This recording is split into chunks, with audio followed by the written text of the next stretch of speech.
This is Sridhar Kadari, senior journalist, managing editor, we media news. ఇప్పుడు మనం హైదరాబాద్ మహానగరంలోని మలక్పేట్లోని ముసరంగ్ బావ్లో ఉన్నాము.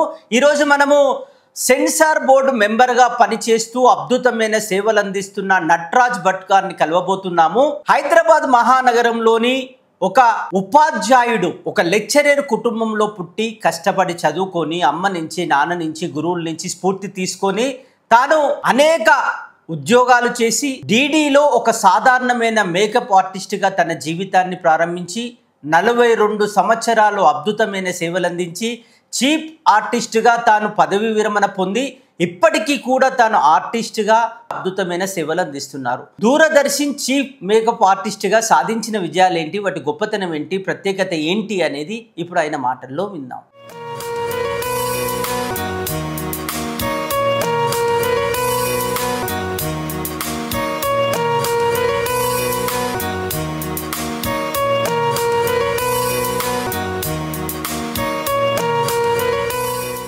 నా పేరు నటరాజ్ భట్. సెన్సార్ బోర్డు మెంబర్గా ఉన్నాను. దూరదర్శన్లో మొత్తం నేను 42 ఏళ్ళు పనిచేశాను. 1975లో జాయిన్ అయ్యాను. మేకప్ అసిస్టెంట్గా ఉండి తర్వాత మేకప్ ఆర్టిస్ట్గా ప్రమోషన్, చీఫ్ మేకప్ ఆర్టిస్ట్గా ప్రమోషన్ వచ్చింది నాకు. నేను హైదరాబాద్ డాక్టర్ సి గోపాలరాజ్ భట్ నాన్నగారి పేరు. అమ్మ పేరు విజయాదేవి. నాన్నగారు మా చిన్నప్పుడు కరీంనగర్ ఫాదర్ది, అమ్మది వరంగల్. ఇద్దరు పెళ్ళయ్యాక వాళ్ళు వచ్చి హైదరాబాద్లో సెటిల్ అయిపోయారు. అమ్మది జమీందారు వ్యవస్థ, దేవనూరు, ధర్మసారం, మడికొండ వాళ్ళ సంస్థానం నుంచి వచ్చిన మా అమ్మగారు. వాళ్ళు వచ్చాక మా నాన్నగారు ఏంటంటే చిన్నతనం నుంచి మా తాతగారు వెంకటరామరాజు గారు, ఆయనకు పద్యాలు పాఠాలు అంటే మహా ఇష్టం. ఆయన తెలుగు పండితుడు. ఆయన ద్వారా మా నాన్నగారికి వచ్చిందంటే ఈ జానపద కళలు, దాని మీద బాగా ఇంట్రెస్ట్. ఇంటి పేరు, ఇల్లు పేరు కూడా ఇప్పటికీ మా ఇంటి పేరు మీరు వెళ్ళేటప్పుడు చూడండి, ఆయన జానపద అని ఇంటి పేరు పెట్టాడు ఆయన. చూడండి, మా నాన్నగారు నారాయణ రెడ్డి క్లాస్మేట్ ఒకటి.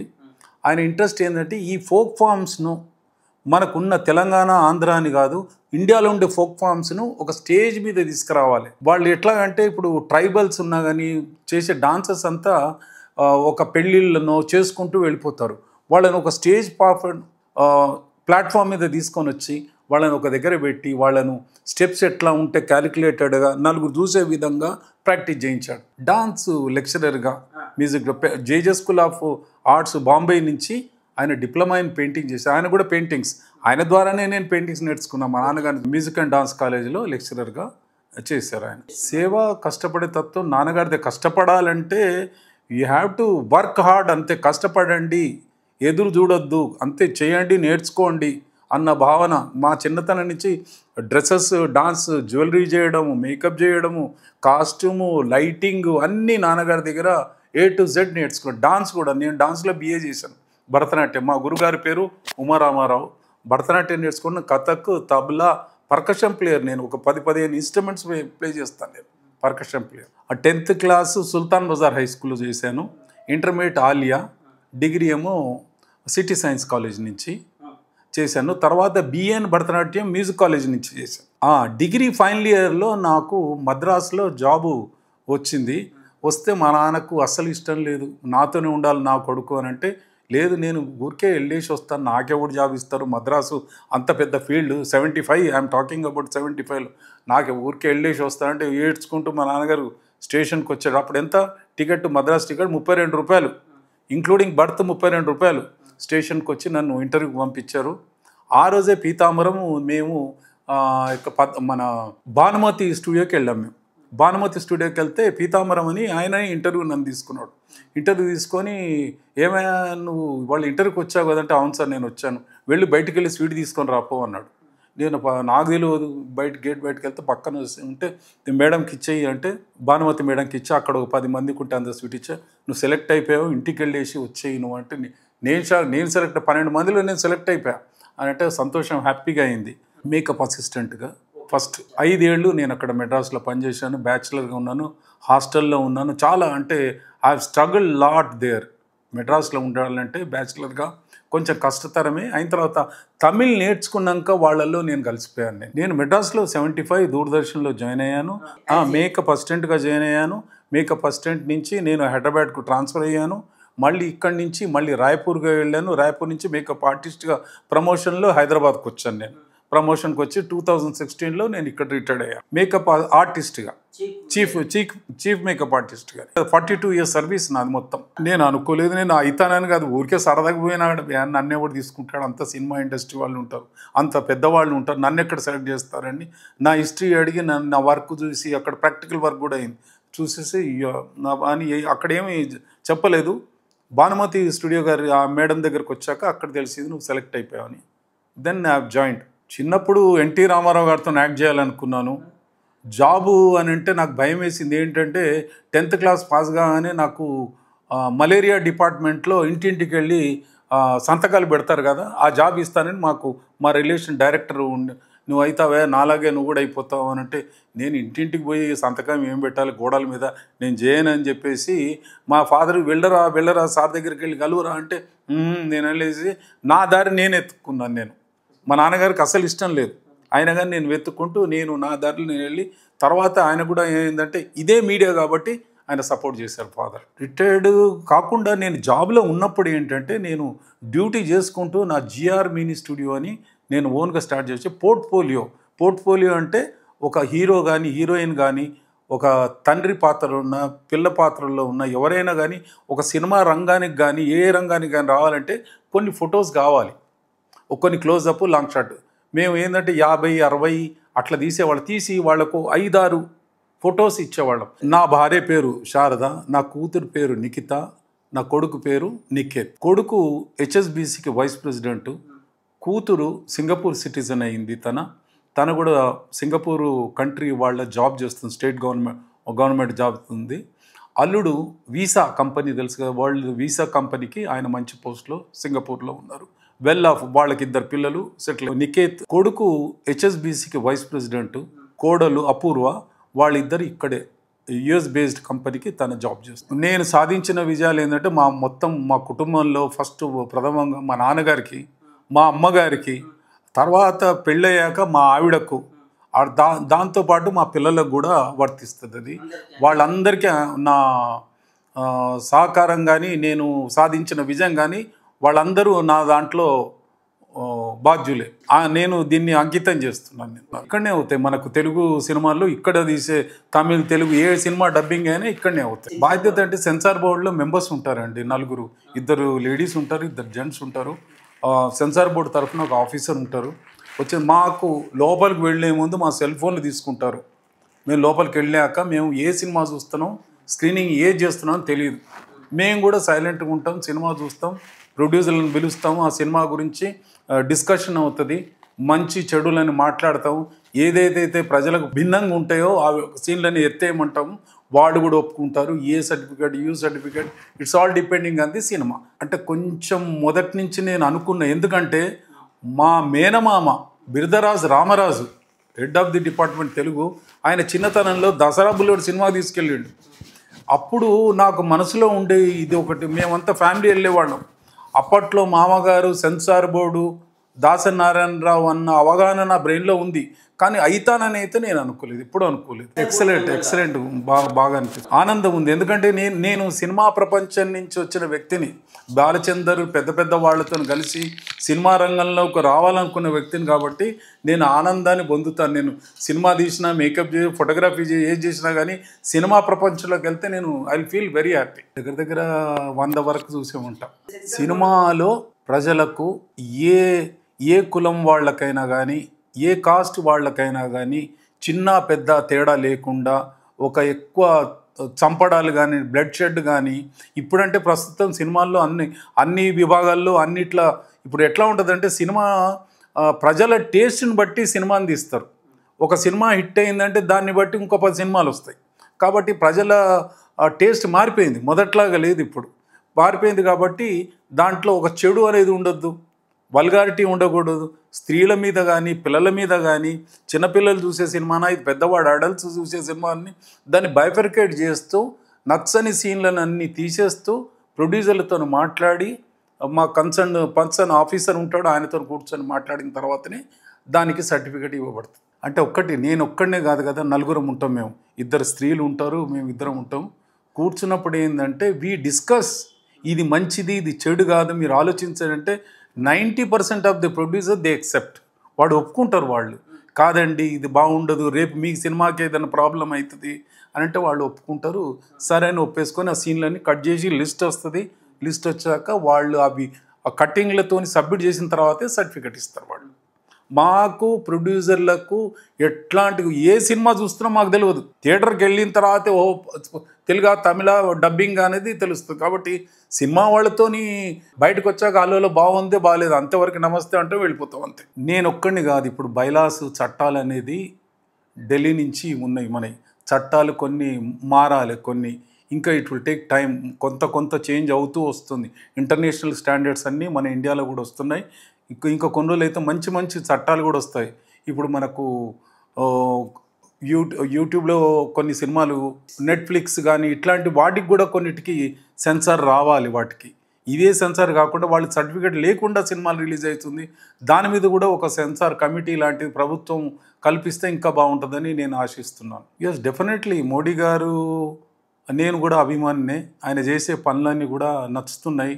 ఆయన ఇంకా కొన్ని ఏళ్ల పాటు ఇంకా పాలించాలని నేను ఆశిస్తున్నాను. రిటైర్డ్ కాకుండా నేను జాబ్లో ఉన్నప్పుడు ఏంటంటే, నేను డ్యూటీ చేసుకుంటూ నా జిఆర్ మినీ స్టూడియో అని నేను ఓన్గా స్టార్ట్ చేసి పోర్ట్ఫోలియో అంటే ఒక హీరో కానీ హీరోయిన్ కానీ ఒక తండ్రి పాత్రలో ఉన్న పిల్ల పాత్రల్లో ఉన్న ఎవరైనా కానీ ఒక సినిమా రంగానికి కానీ ఏ రంగానికి కానీ రావాలంటే కొన్ని ఫొటోస్ కావాలి, కొన్ని క్లోజప్ లాంగ్ షాట్. మేము ఏంటంటే 50-60 అట్లా తీసేవాళ్ళం. తీసి వాళ్లకు 5-6 ఫొటోస్ ఇచ్చేవాళ్ళం. నా దగ్గర నేను ఎక్కువ పెద్ద ఫోటోగ్రాఫర్స్, అరవింద్ చంజీ, గన్షి, లినార్పు అని పెద్ద ఫోటోగ్రాఫర్లు అందరి దగ్గరికి వెళ్ళి నేను మేకప్ చేసేవాడిని. అందరు నా అపాయింట్మెంట్ తీసుకునేవాళ్ళు. నా అపాయింట్మెంట్ బట్కే పాస్ జాబ్ అయి పైలే ఉన్కా అపాయింట్మెంట్ లేక రావు అనేవాడు ఆయన. నేను అపాయింట్మెంట్ ఇచ్చాక అందరు పోర్ట్ఫోలియోస్ అన్నీ జరిగాయి. అయితే నేర్చుకుంటూ వాడి దగ్గర అబ్జర్వ్ చేసిన తర్వాత ఏమైందంటే, వైనాట్ నేను ఎందుకు కావద్దు, నేను కూడా ఫోటోగ్రాఫర్ అన్న తపన నాలో వచ్చింది. సారిలే అని చెప్పేసి ఏం చేశానంటే, మెల్లిగా పక్కకు స్టూడియో ఉంటే ఆయన దగ్గరికి వెళ్ళి ఒక ఫోటోషూట్ చేయించమని అశోక్ రావుని తీసుకొని వెళ్ళాను. తెలిసే మేము నైట్ 9 o'clock స్టార్ట్ చేసి 3 o'clock వరకు ఎర్లీ మార్నింగ్ షూట్ చేస్తే, ఆయన ఏం చేశాడు ఆ మహానుభావుడు, షూట్ చేసి తెల్లారి కెమెరా ఓపెన్ చేస్తే, F2 కెమెరా ఓపెన్ చేస్తే దాంట్లో ఫిల్మ్ లేదు. షాక్ అయిపోయినా నేను. ఒరే, ఇంత పెద్ద ఫోటోగ్రాఫర్ ఉన్నాడు, కెమెరా ఓపెన్ చేస్తే ఫిల్మ్ లేదు అని చెప్పేసి నాకు ఐడియా వచ్చి, ఎందుకు నాకు తెలివి లేదా, నేను ఎందుకు స్టార్ట్ చేయకూడదన్న ఒక క్వశ్చన్ మార్క్ నా బ్రెయిన్లో పడింది. ఎస్, నేను కూడా చేయాలి. నాకు సినిమా రంగం అంటే పిచ్చి, సినిమాలో యాక్ట్ చేయాలన్న పిచ్చి. నా చిన్నతనంలో చిన్నగా ఉన్న 3rd, 4th ఉన్నప్పుడు ఎన్టీ రామారావుతో యాక్ట్ చేయాలని ఉండే. అది అదృష్టం ఇచ్చి భీమ్ సింగ్ సినిమా డైరెక్షన్లో ఎన్టీ రామారావు గారితో నేను యాక్ట్ చేశాను. చాలా సంతోషంగా అనిపించింది. దూరం నుంచి ఎన్టీఆర్ని చూడగానే నాకు ఇచ్చిన డైలాగ్స్ మర్చిపోయాను నేను. రండి బ్రదర్ అన్నారు, పిలిచేసి 2 డైలాగ్ చెప్పించి సినిమా ఒకే టేక్లో నాది సార్ది ఓకే అయిపోయింది. ఆయన చూడగానే ఆ దూరం నుంచి ఆ చెప్పుల సౌండ్, ఆయన పర్సనాలిటీ చూడగానే నా డైలాగ్స్ మొత్తం మర్చిపోయాను నేను. తర్వాత ఆనందం, మళ్ళీ 4-5 సార్లు కలిసాను. అసలు ఎన్టీ రామారావు అంటే దేవుడే, రాముడు అంటే ఆయనే, బాపుగారి బొమ్మ అంటే ఆయనే, ఇంకా ఆయనలాగా పుట్టేవాళ్ళు లేరు. ఇంకెవరు? కృష్ణుడు అంటే మనకు రవివర్మ గీసిన గీతలే. అసలు మనకు పెయింటింగ్ ఆర్టిస్ట్ అంటే రవివర్మ గీసిన గీత. ఆ గీతలకు, బాపు గారి గీతలకు అనుగుణంగా ఉండేది ఎన్టీ రామారావే. ఇంకా ఆల్టర్నేట్ అనేది ఇంతవరకు రాలేదు, ఎవరు రాలేదు. నేను అసలు మహానుభావుడు, ఆజానుభావుడు. ఆయన ఎక్కడ, మనం ఎక్కడ మాట్లాడడానికి కాదు, ఆయన దగ్గర పోవడానికే భయపడ్డాను నేను. రండి బ్రదర్ అన్నారు, తీసుకున్నారు. ఒక షాట్లో ఓకే. భీమ్ సింగ్ డైరెక్టర్, అది మాలిక్ అని హిందీ, రాజేష్ ఖన్నా ఎవరు అయితే అది దాన్ని తెలుగులో తీశారు. ఆ సీన్లో ఒక scene I feel very happy in my life. నేను మర్చిపోని సంఘటన అది. అంతే అనుకోవాలి. చాలా నాకే అంటే మనం భయపడడం వేరే, కానీ యాజ్ ఆర్టిస్ట్గా కెమెరా ఎక్కడ ఉంది ఏంటనేది మొత్తం నన్ను ఎడ్యుకేట్ చేసేసి, బ్రదర్ మీకు ఇక్కడ ఉండండి, నేను చెప్తాను, మీరు చేయండి అన్నట్టుగా ఆయన అన్ని సైకిల్తో చేసి నేను చేసేసాను. Happy, I'm very happy. నేను మేకప్ వేసిన దాంట్లో పవన్ కళ్యాణ్ ఒకటి, కమల్ హాసన్ చేశాను, రజనీకాంత్కి చేశాను, చాలామంది సావిత్రిగా ఎంతోమందికి చేశానండి. ఎంఎస్ సుబ్బలక్ష్మికి ఎన్నోసార్లు చేశాను నేను. MS Subbalakshmi, she was very close to Padma Subrahmanyam, తర్వాత మెడ్రాస్లో ఎంతోమంది డాన్సర్స్కి చేశాను మేకప్. ఎంఎస్ సుబ్బలక్ష్మి గారు ఏంటంటే మన ఇండియాకు ఒక జమ్ ఆవిడ. కర్ణాటక మ్యూజిక్లో షీఈస్ ఆవిడ టాప్. ఆవిడ భజన్స్ కానీ ఆవిడ పాటలు కానీ మన రికార్డులో ఉంది అంటే ఆవిడ వల్లే మన ఇండియన్ హిస్టరీలో ఆవిడది రికార్డింగ్ ఉంది. మీరు వినండి, ఏవైనా కానీ ప్లెజెంట్ ప్లీజింగ్గా ఉంటాయి ఆవిడే. కాబట్టి మనకు ఒక ఏమంటారు, దేవతామూర్తులనండి, మన లీడర్లనండి, మన ఇండియన్ హిస్టరీలో ఆవిడ కూడా one of the iconic. Yes, మన ఇండియన్ దాంట్లో she's the iconic. MS Subbalakshmi garu రెగ్యులర్గా సిరీస్, మెడ్రాస్లో సిరీస్, ఈవిడే కాకుండా ఎస్ బాలచందర్ వీణ, ఆయన కూడా రెగ్యులర్ సిరీస్కి వచ్చేవాడు. ఇది ఒక వారం వీళ్ళదైతే ఒక వారం వాళ్ళదయ్యేది. ఎంఎస్ మేడం రెగ్యులర్గా వచ్చేది. She was very pleasant pleasing and ఎంతో ప్రేమతోని ఆవిడ డైమండ్స్ చెవులై మెరుస్తూ, ముక్కు కూడా ఈ రెండు పక్కల మెరుస్తూ, దూరం నుంచి చూడగానే అమ్మ వణకం అమ్మ, ఎప్పుడు వందిరికింగ్లా వాంగ వాంగ అని పిలిచేది. నాకు I'm very fluent in Tamil. అయితే ఆవిడ పిలిచేది, హ్యాపీగా మాట్లాడేది. మార్నింగ్ టు 4-5 వరకు ఉండేది ఆవిడే. ఎన్నో ప్రోగ్రామ్స్, కచేరీలు చాలా ఇచ్చింది. తను లైట్ మేకపే మేడం, ఎంఎస్ మేడం లైట్ మేకపే ఆవిడకి సరిపడా. ఎందుకంటే పెద్ద పెద్ద విఐపీస్ను ఎప్పుడైనా కానీ ఇది మా ప్రొఫెషనల్, ఇది మేము ఇట్లా చేస్తేనే బాగుంటుంది, ఎప్పుడూ పెద్దవాళ్ళతోని ఇంటరాక్ట్ అయ్యేవాళ్ళం కాదు. అమ్మ అని నచ్చజెప్పి, ఇది ఎక్స్ప్లెయిన్ ఫస్ట్ టైం వచ్చినప్పుడు వాళ్ళకి ఎక్స్ప్లెయిన్ చేసి, మీరు రెగ్యులర్ సిరీస్ చేస్తున్నారు, దానికి ఇంత మేకప్ అవసరము, ఇన్ని గంటలు ఉంటే ఇట్లుంటుందమ్మా, తర్వాత మీ ఇష్టం అమ్మా అంటే 95% ఒప్పుకునేవాళ్ళు. ఇట్లా నచ్చజెప్పాలి వాళ్ళకు. ఇది కాదు, నా బట్టలు పట్టు, వాళ్ళు వేసుకునే పట్టు అంత పట్టు, మీకు అంటకుండా నేను చేస్తాను మేకప్, అట్లా అంటే నచ్చజెప్పి థ్యాంక్స్ అని మళ్ళీ కలిసి కాఫీ, పెద్ద ఫ్లాస్క్లో కాఫీ తెచ్చేది ఆవిడ. మా కాఫీ కూడా ఇచ్చేది ఎంఎస్ మేడం. తర్వాత నేను లక్కీ అలీ, తెలుసా మీకు? లక్కీ అలీ పాటలు పాడే అతను, మహమూద్ సన్ పాప్ సింగర్, ఆయన మంచి సింగరు, ఆయనకు కూడా మేకప్ చేశాను. తర్వాత మన రాజేష్ ఖన్నాకు మేకప్ చేశాను నేను. సినిమా కాదు ఇవి, నేషనల్ ఇంటిగ్రేషన్ సాంగ్స్. మణిశంకర్ అని హైదరాబాద్లో ఓ టాప్ డైరెక్టర్, ఆయన సినిమాలు కూడా తీశాడు. ఆయన ఎన్ని ఇంటిగ్రేషన్ మీద చాలా సాంగ్స్ చేశాడు అన్నట్టు. సో కాల్డ్ ఇండియన్ క్రికెటర్స్ అందరికీ మేకప్ చేశాను నేను. ఎట్లాగంటే అప్పట్లో నా ఫస్ట్ నటరాజ్ భట్ దగ్గర పోండే, భట్ గారి దగ్గర పోండి, ఆయన డేట్ ఇస్తేనే మనం షూటింగ్కి వెళ్దాం. ఇక నేను ఇటు పోవాలా అటు పోవాలా డిసైడ్ చేసుకొని, ఎవరైతే వివిఐపీస్ ఉంటే ఫస్ట్ అక్కడికి వెళ్ళేవాడు. చాలామంది టీం అని, ఎస్, మొత్తం టీమే వచ్చింది ఒకరోజు. షూటింగ్కి వస్తే టీం అందరికీ మేకప్ చేసి, నేను ఎట్లా అంటే పద్మాలలో షూటింగ్ జరిగింది, అది మొత్తం టీం అంతా ఉండే, ఇండియన్ క్రికెట్ టీం మొత్తం టీం 16 మంది వచ్చారు. 16 మందికి నేను హైదరాబాద్ నుంచి కూడా సమ్ వెంకట్ ఉండే, ఆయన కూడా ఫ్రెండ్షిప్ అయ్యాడు. రాజేష్ ఖన్నా ఎట్లా అంటే ఇదే ఇంటిగ్రేషన్ సాంగ్స్ మీద అన్నపూర్ణ స్టూడియోకి వచ్చాడు. 1 డే నేను ఆయనతోనే ఉన్నాను. బాంబే యాడ్లు ఏదైనా కానీ నేనే ఉండను. తెలుగు ర్యాప్స్ ఒకటి, రాజేష్ ఖన్నా, క్రికెటర్ లక్కీ అలీ, సానియా మిర్జా కూడా హైదరాబాద్ అమ్మాయి, ఫస్ట్ టైం మేకప్ ఆవిడ కూడా, నాకు ఎవరు చేయలేదు ఫస్ట్ టైం అని అంటే. తన ఒక షూ కంపెనీకి వచ్చింది తన యాడ్, 2 days షూటింగ్, ఒకటి ఫోటోషూటు, ఒక యాడ్కు, అడిడాస్ షూకు సానియా మిర్జా చేసింది. షీ వాజ్ వెరీ హ్యాపీ ఆ రోజు.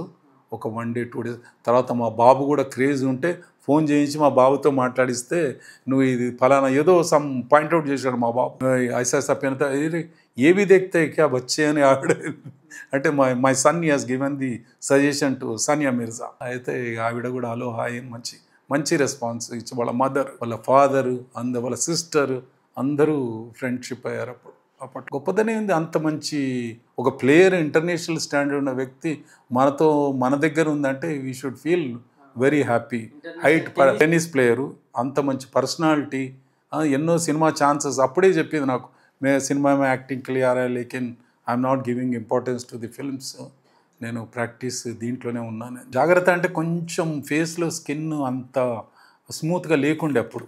నేను ఐ హావ్ టేకెన్ కేర్ చేసి మేకప్ చేస్తే బాగా చేశారండి. తర్వాత తన ఒక కేరళ నగల దానికి యాడ్కి చేసింది సానియా మిర్జా, ఇంకో జ్యువెలరీ దానికి కూడా చేశానని మళ్ళీ కలిసినప్పుడు చెప్పింది.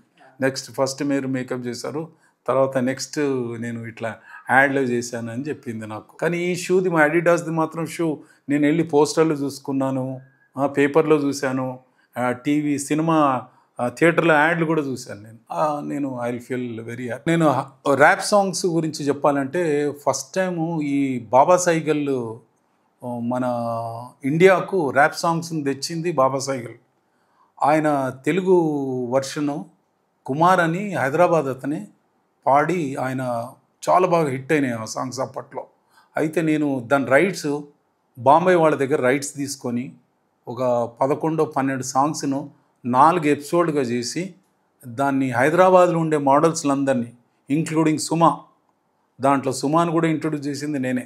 సుమా కూడా దాన్ని పెట్టేసి Sarathi studio, outdoor, family world club, outdoor shoot చేశాను ర్యాప్ సాంగ్స్ని చేసి దాంట్లో 20 మంది డాన్సర్స్ బ్యాక్గ్రౌండ్లో డాన్స్ చేస్తుంటే మీఠా మీఠా పానీ అని అట్లాంటి కొన్ని సాంగ్స్ అన్నీ తీసుకొని హిట్ సాంగ్స్ తీసుకొని ఫస్ట్ టైం షూట్ చేసింది నేను.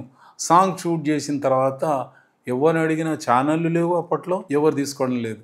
లాస్ట్కి దూరదర్శన్కి సబ్మిట్ చేసుకుంటే దూరదర్శన్ 4 ఎపిసోడ్ టెలికాస్ట్. డెబోనియర్ అని ఒక మ్యాగజైన్ వచ్చేది అబౌట్ ఆర్టిస్టుల గురించి అవన్నీ. కొన్ని నా ఫోటోలు, నేను తీసిన ఫోటోలు దాంట్లో ప్రింట్ అయినాయి.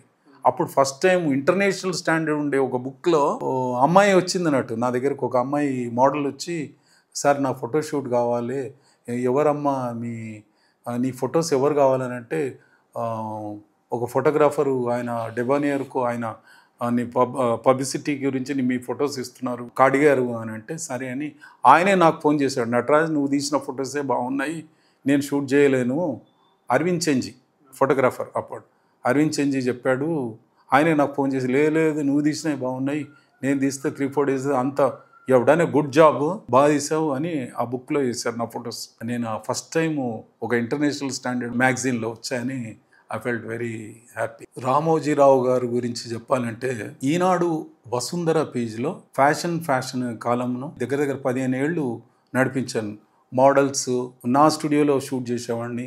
ఈనాడు నుంచి ఒక టీం వచ్చేది, రామోజీ ఫిలిం సిటీ, అవుట్డోర్లు అందరూ ప్రతిసారి ఒక 10 మంది ఆ అమ్మాయిలతోని వాళ్ళ స్టాఫ్ అంతా కలిసి వ్యాన్ బస్సులో వెళ్ళి అవుట్డోర్లో షూట్ చేస్తాం. Well discipline. ఎంత అంటే పేమెంట్ విషయంలో కానివ్వండి, ఫుడ్ విషయంలో కానీ 9 అంటే 9. వర్మ గారని వసుంధర పేజ్ ఇన్ఛార్జ్ ఉండే, వర్మ గారే ఆయన తీసుకొని వెళ్ళేసి రెగ్యులర్గా ఎక్కువ రామోజీ ఫిలిం స్టూడియో తయారైన తర్వాత ఎక్కువ షూటింగ్స్ అక్కడే పెట్టుకున్నారు. మార్నింగ్ వెళ్ళేవాళ్ళం, 6 వరకు మళ్ళీ ప్యాకప్ అయ్యి వచ్చేవాళ్ళం. అయితే ఇవన్నీ చూశాక వర్మ గారు ఏం చేశారంటే, నటరాజ్ గారు మీకు ఇంత అవగాహన ఉంది కదా, why don't you write articles అన్నాడు అబౌట్ ది మేకప్ అండ్ సరే అని చెప్పి నేను ఈనాడుకు ఆర్టికల్స్, నేను నా పేరు మీద భట్ అని పేరు మీద ఆర్టికల్ రాసామండి. రాస్తే నాకు టైం లేదు సార్, మీరు ఇంత రాయడం అనంటే నాతో కాదంటే ఏదైనా రాసి కవర్లు వేసి సీల్ చేసి గేట్ దగ్గర ఇచ్చేళ్ళు అనేవాడు. మీరు నమ్మరు, 3 ఏళ్ళు 4 ఏళ్ళు నేను కవర్లు గేట్ దగ్గర ఇచ్చేవాడిని, పేపర్ చూసుకునేవాడిని. నేను పేమెంట్ 750 ఇచ్చేవాళ్ళు అండి నాకు. అప్పట్లో ఎవరైతే నీకు ఎట్లా 750 ఇస్తున్నా, 250 అని ఆ పేమెంట్ అంటే నాకు తెలియదు అని నేను చెప్పాను. ఒకసారి చెక్ వచ్చేది నాకు. ఆర్టికల్స్ రాసేవాడిని విత్ ఫొటోస్ కూడా. దీనికి సరిపడా ఫొటోస్ కావాలంటే నా స్టూడియోకి పంపించాను. దీనికి సరిపడా ఏమన్నా మోడల్ పేమెంట్ కూడా ఇచ్చేద్దాము, వాళ్ళకి పేమెంట్ చేసి పంపించండి. సీజనల్గా రాసేవాడిని, చలికాలం ఎట్లుండాలి, వర్షాకాలం ఎట్లుండాలి, ఎట్లా కేర్ తీసుకోవాలి అనేది ఇవన్నీ నేను చెప్పేవాడిని అన్నట్టు. చెప్తే they were very happy. Rakesh master dance master, ఆయన నాకు క్లోజ్ ఫ్రెండ్గా ఉండేవాడు. అయితే రాకేష్ మాస్టర్ నటరాజ్ గారు రండి మా స్టూడియో ఇనాగరేషన్ ఫిల్మ్ నగర్లో డాన్స్ స్కూల్ ఓపెన్ చేస్తున్నాను, ఎవరిదైనా ఇంటర్వ్యూ లయ వస్తుంది ఆ రోజు రా ఇంటర్వ్యూ అంటే, మా దూరదర్శన్ తరఫున వాళ్ళకి అంత నాలెడ్జ్ లేకుండే ప్రొడ్యూసర్ బాబురావు అని ఉంటే నేను యూనిట్ అంతా నేనే చేయించేసి వెళ్ళాను. లయది ఇంటర్వ్యూ తీసుకుంటున్నాను ఆ రోజు. ఒక యాంకర్ని తీసుకొని పోయి రాకేష్ మాస్టర్ ఇంట్లో ఉయ్యాల మీద కూర్చుండబెట్టి లయ ఇంటర్వ్యూ చేస్తుంటే ఇంతలో ఒక young men smart handsome 4 body గార్డ్స్తోని వచ్చి పక్కన నిల్చున్నారు. రాకేష్ మాస్టర్ని అడిగాను ఎవరు ఈయన అని అంటే, ఈయన కృష్ణంరాజు వాళ్ళ అన్న కొడుకు, ఈయన సినిమా హీరో కావాలనుకుంటున్నాడు, వచ్చాడు అన్నాడు. హ్యాండ్సమ్ బాగుంది. ఆయనే ప్రభాస్. ఆయనే చూసి నేను అంటే అంత నాకు అవగాహన లేదు. అయితే నెక్స్ట్ లయది కాగానే తనని కూర్చోబెట్టి నేను ఇంటర్వ్యూ తీసుకొని షూట్ చేశాము. దూరదర్శన్లో టెలికాస్ట్ కూడా అయింది. అప్పట్లో ప్రభాస్ అంటే ఎవరికి తెలియదు. తర్వాత రాకేష్ మాస్టరే నన్ను ఎన్నోసార్లు ఫోన్ అడిగి, నటరాజ్ గారు ప్లీజ్ వెతకండి ఆ టేబుల్ వెతకండి అంటే మీరు నమ్మరు, ఆఫీస్కు 20-30 సార్లు ఫోన్ చేస్తే ఎక్కడ కూడా ప్రభాస్ గారిది టేప్ దొరకలే, ఇంతవరకు దొరకలే. ఇప్పటికి కూడా ట్రై చేస్తూనే ఉన్నారు, ఇంతవరకు దొరకదు. ప్రభాస్ అని తెలియదు అప్పుడు. ఈ వాజ్ వెరీ యంగ్, స్మార్ట్గా. ఆ రోజు అంటే రాకేష్ మాస్టర్ దగ్గర డాన్స్ నేర్చుకుంటున్నారు ఆయన కూడా. లయతో పాటు ఒక 40-50 మంది ఉండే హీరో హీరోయిన్స్ బ్యాక్గ్రౌండ్ చేసే డాన్స్ మాస్టర్స్. ఆయన ఇనాగ్రేషన్ పిలిచాడు కాబట్టి నాకు ఆ అనుభవం నేను నా జీవితంలో ప్రభాస్ మర్చిపోలేను. అంటే ఆయన మనకు చెప్పలేము, అప్పుడు ఏంటంటే కొత్తగా వస్తున్నాడు. తనకు కూడా ఏంటంటే అంత అవగాహన, సినిమా చేయాలన్న తపంతో ఉన్న వ్యక్తి. బయట ప్రపంచం అనేది నాకు తెలియదు, తనకు కూడా తెలియకపోవచ్చు, తెలుసు. కానీ ఈ సినిమాలో అంత పాపులర్ కాలేదు, అప్పటికి రాలేదు సినిమా. కాబట్టి ఈ was very calm, very polite. చాలా బాగా అనిపించాడు నాకు. నేను అనుకున్నాను ఈ పర్సనాలిటీ ఉన్న వాళ్ళు తెలుగులో ఎవరు is going to be very good artist అనుకున్నాను. అది ఆయన విజన్ సాధించాడు, ఇంకా సాధిస్తాడు. Prabhas is going to the top, ఇప్పటికీ టాపే అంతే. ఎస్, బాహుబలి చూశాక ఎక్కడ ప్రభాస్, అప్పుడు చూసిన ప్రభాస్కు ఇప్పటి అంటే మొత్తం నిండిపోయాడు ఆయనలో. నటన, యాక్టింగ్ ప్రతి ఒక్కటి నిండిపోయింది ఆయనలో. సో ఫుల్ ఫ్లెడ్జ్గా వరల్డ్ వైడ్గా ఒక హీరో అయిపోయాడు ఆయన. సంతోషపడ్డాను నేను చూసిన వాళ్ళల్లో. ఎవరంటే రజనీకాంత్ కూడా. రజనీకాంత్ను కూడా నేను అందమైన అనుభవం కే బాలచందర్ దగ్గర నేను అసోసియేట్ ఉండి కే బాలచందర్కు తెలుగు లెటర్లకు ఆన్సర్లు ఇచ్చేవాడిని. తమిళియన్స్ ఏంటంటే ఇంత పెద్దగా రాస్తే బాలచందర్ గారికి చూపెట్టి నేను ఇట్లా చూద్దాం, తప్పకుండా చేద్దామని ఆన్సర్లు ఇస్తే ఆయనకు నచ్చి నీకు next you are going to be in my film అని బాలచందర్ గారు చెప్పారు. చెప్తే రజనీకాంత్ను చూస్తే ఈయన ఆర్టిస్ట్ అవుతాడా అన్నట్టుగా మాకుండేది. డిఫరెంట్. కమల్ని చూసి ఎంతో పెద్ద ఈయన ఆర్టిస్ట్ అనేవాడు. నన్ను చూసి రజనీ ఇట్లా అన్నాడు, వణకనే అనేవాడు. అంటే హలో అనేవాళ్ళం. తన 4 స్టెప్స్ నేను నేర్పించాను ఆయనకు. అప్పట్లో 4 స్టెప్పులు ఆయనకు నేర్పించా. కనిపించి మధ్యాహ్నం షూటింగ్స్లో కూడా వాళ్ళకు కూడా మేకప్ చేశాను. కమల్కు చేశాను, రజనీకాంత్. మీరు నమ్మరు, ఒక విషయం చెప్తాను. దూరదర్శన్కు ఫస్ట్ యాంకర్గా కమల్ హాసన్ వచ్చేవాడు. నమ్ముతారా ఎవరన్నా? యూత్ ప్రోగ్రామ్కు వచ్చేవాడు, 2 వీలర్ మీద, రాజదూత్ మీద వచ్చేవాడు. సింపుల్గా వచ్చాడు, వెరీ స్మార్ట్, మంచి కలరు. ఆయన చూస్తే మీరు వచ్చి లైట్ టచ్అప్, ఎక్కువ మేకప్ చేసుకునేవాడు కాదు. యూత్ ప్రోగ్రామ్కు ఇంటర్వ్యూలు తీసుకున్నాం. సావిత్రి మేడంకు మేకప్ చేసే వెళ్ళిపోయే వరకు నాకు తెలియదు ఆవిడ సావిత్రి అని, ఆవిడ పొజిషన్. నేను వచ్చే బస్సులనే ఆవిడ వచ్చింది. అట్లాంటి పరిస్థితుల్లో ఆవిడ వచ్చింది. కాబట్టి ఎందరో ఆర్టిస్టులను నేను ఎన్నోసార్లు మద్రాసులో ఎంఎస్ సుబ్బలక్ష్మి గారికి మేకప్ చేశాను, లాల్గుడి జయరామన్, తర్వాత ఎంతోమంది మద్రాసులో చాలామందిని, కొన్ని మీరు నమ్మరు, కనీసం ఒక 100 మంది ఆర్టిస్టులతోనైనా మెడ్రాస్లో కలిశాను నేను. నాభూషణం గారిని, ఎంతో కాంతారావు, రాజనాల, తర్వాత మన తెలుగులో తీసే పులులు, చిరుతపులులన్నీ పెట్టి సినిమాలు తీసేవాడు డైరెక్టరు. వాళ్ళందరినీ, నాగేశ్వరరావు, వాళ్ళందరూ. ఎన్టీ రామారావు గారు సీఎం అయిన తర్వాత దూరదర్శన్లో ఆయనకు మేకప్ చేశాను, ఎన్టీ రామారావు గారికి. రజనీకాంత్ టాలెంటెడ్. ఆయన ఒక మహారాష్ట్రన్ అయి ఉండి hard work, Adyar institute student. ఆయన కష్టపడి ఆయన వచ్చి బాలచందర్ దగ్గర వచ్చేసి ఉండి కష్టపడి స్ట్రగుల్ లాట్. ఆయన ధ్యేయం వర్క్లోనే ఉంటుంది, ఆయనకి ఎప్పటికీ అది వర్క్లోనే ఉంటుంది. ఆ వర్క్లో ఉన్నాడు కాబట్టి సక్సెసివ్ పర్సనాలిటీ అంటే రజనీకాంతే. నేను కూడా ఫీల్ అవుతాను ఎప్పుడు. ఆయన ఒకటే మర్చిపోయిన సంఘటన ఏంటంటే, మా షూటింగ్లో, అందమైన అనుభవం షూటింగ్లో, మంచిగా అద్దం దగ్గర కోమ్ చేసుకొని ఇట్లా కోమ్ చేసి కూర్చొని వెళ్ళేటప్పుడు ఇట్లా అనేవాడు. ఇదేం సార్ అంటే, తర్వాత ఏమవుతుందో, ఎట్లుంటుందో హెయిర్ స్టైల్ తెలియదు కాబట్టి నేను అట్లనే వెళ్తానేవాడు. నేను నవ్వుకునేవాడిని. ఇప్పటికీ ఆయన చూస్తే సింపుల్ సిటీ, అందరికంటే మంచి టాప్ లెవెల్ ఉన్న ఆర్టిస్టు ఎంత సింపుల్గా ఉంటాడు. మీరు ఎక్కడైనా ఏ ఫ్రేమ్లో చూడని.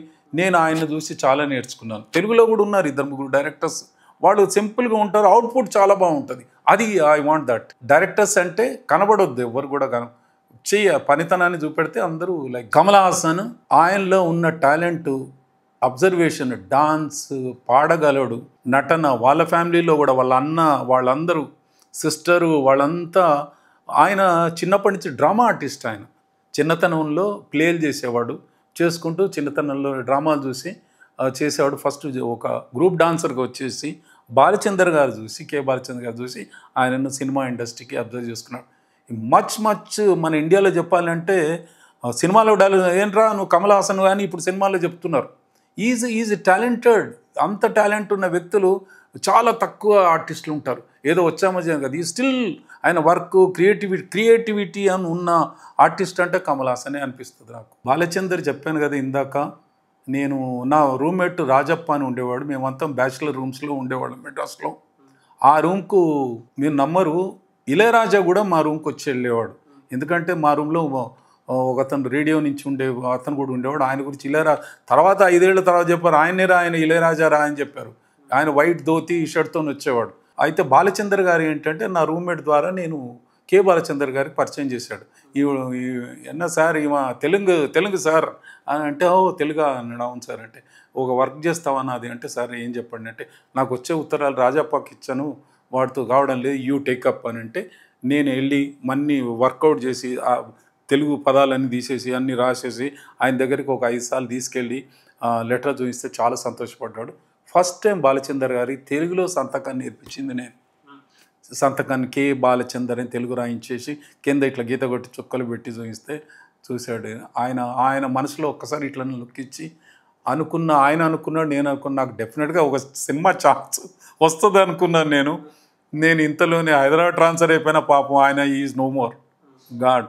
ఆయన సినిమాలంటే మద్రాసులో పడిచేస్తారు, జయప్రద జయసుధ వీళ్ళంతా ఏంటంటే, సార్ ఆ సినిమాల్లో ఒక చిన్న సీన్ ఉంటుంది, ఆ లిఫ్ట్లో కమల్ హాసన్ ఒక లిఫ్ట్లో వస్తాడండి, చాలా అంటాడు ఆయన. అట్లా ఆయన అంటే గురువు. ఆయన వచ్చి కూర్చున్నాడంటే ఎవ్వరు ఆయన పక్కన కూర్చోరు, కింద కూర్చుంటారు అందరు. ఆ డిసిప్లిన్ చూసింది మేము మద్రాసులోనే. మద్రాస్ అంటారు, మద్రాస్ అంటే నేను చూసాను చాలామంది టెక్నీషియన్స్ అంతా కెమెరా కానీ డిసిప్లిన్గా నేర్చుకున్న వాళ్ళే ఉన్నారండి. మన వాళ్ళే ఆ రాష్ట్రం నుంచి అంత నేర్చుకొని ఇక్కడ వచ్చేసి కథలు కానివ్వండి, కెమెరామెన్ కానీ, సెట్లు కానివ్వండి, అందరూ వచ్చేసి ఇక్కడ మనం వచ్చి మన వాళ్ళు నేర్చుకొని మనం కూడా ఒక సినిమా పరిశ్రమను ఇక్కడ స్టార్ట్ చేసాము. ఇప్పుడు అంతా ఇంకా డెవలప్ అయిపోయింది. ఇప్పుడు ఇంటర్నేషనల్ వరల్డ్ వైడ్గా ఇప్పుడు వచ్చే సినిమాలు టాప్ లెవెల్కి వెళ్ళిపోయినాయి. భానుమతి గారు మేడం ఏంటంటే, నేను దూరదర్శన్ ఇంటర్వ్యూకి వెళ్ళిన తర్వాత నేను సెలెక్ట్ అయిపోయాను. పీతాంబరం అని వాళ్ళ అబ్బాయి కూడా తెలుగు ప్రొడ్యూసరు, చంద్రమోహన్ గారితో సినిమాలు తీశారు. అయితే నేను సాయంత్రం ఇంటర్వ్యూ అయిన తర్వాత భానుమతి వాళ్ళ స్టూడియోకి వెళ్ళాను. స్టూడియోకి వెళ్తే భానుమతి మేడం దగ్గర ఉన్నప్పుడు ఇంటర్వ్యూకి వచ్చిన వాళ్ళు ఏం చెప్పారంటే, వెళ్ళి స్వీట్ తీసుకొని రా నాయన అన్నాడు. అంటే భానుమతి మేడంకి ఇచ్చేసి, అమ్మ నేను ఇట్లా సెలెక్ట్ అయ్యాను, ఓ వెరీ గుడ్ రమ్మని, దీన్ని షూటింగ్స్ ఎప్పుడైనా లేను, మీ ఆఫీస్ డ్యూటీ అవర్స్ అయిన తర్వాత రావయ్యా నా దగ్గర రా, వచ్చి కూర్చోంటే 4 సార్లు వెళ్ళేవాడిని.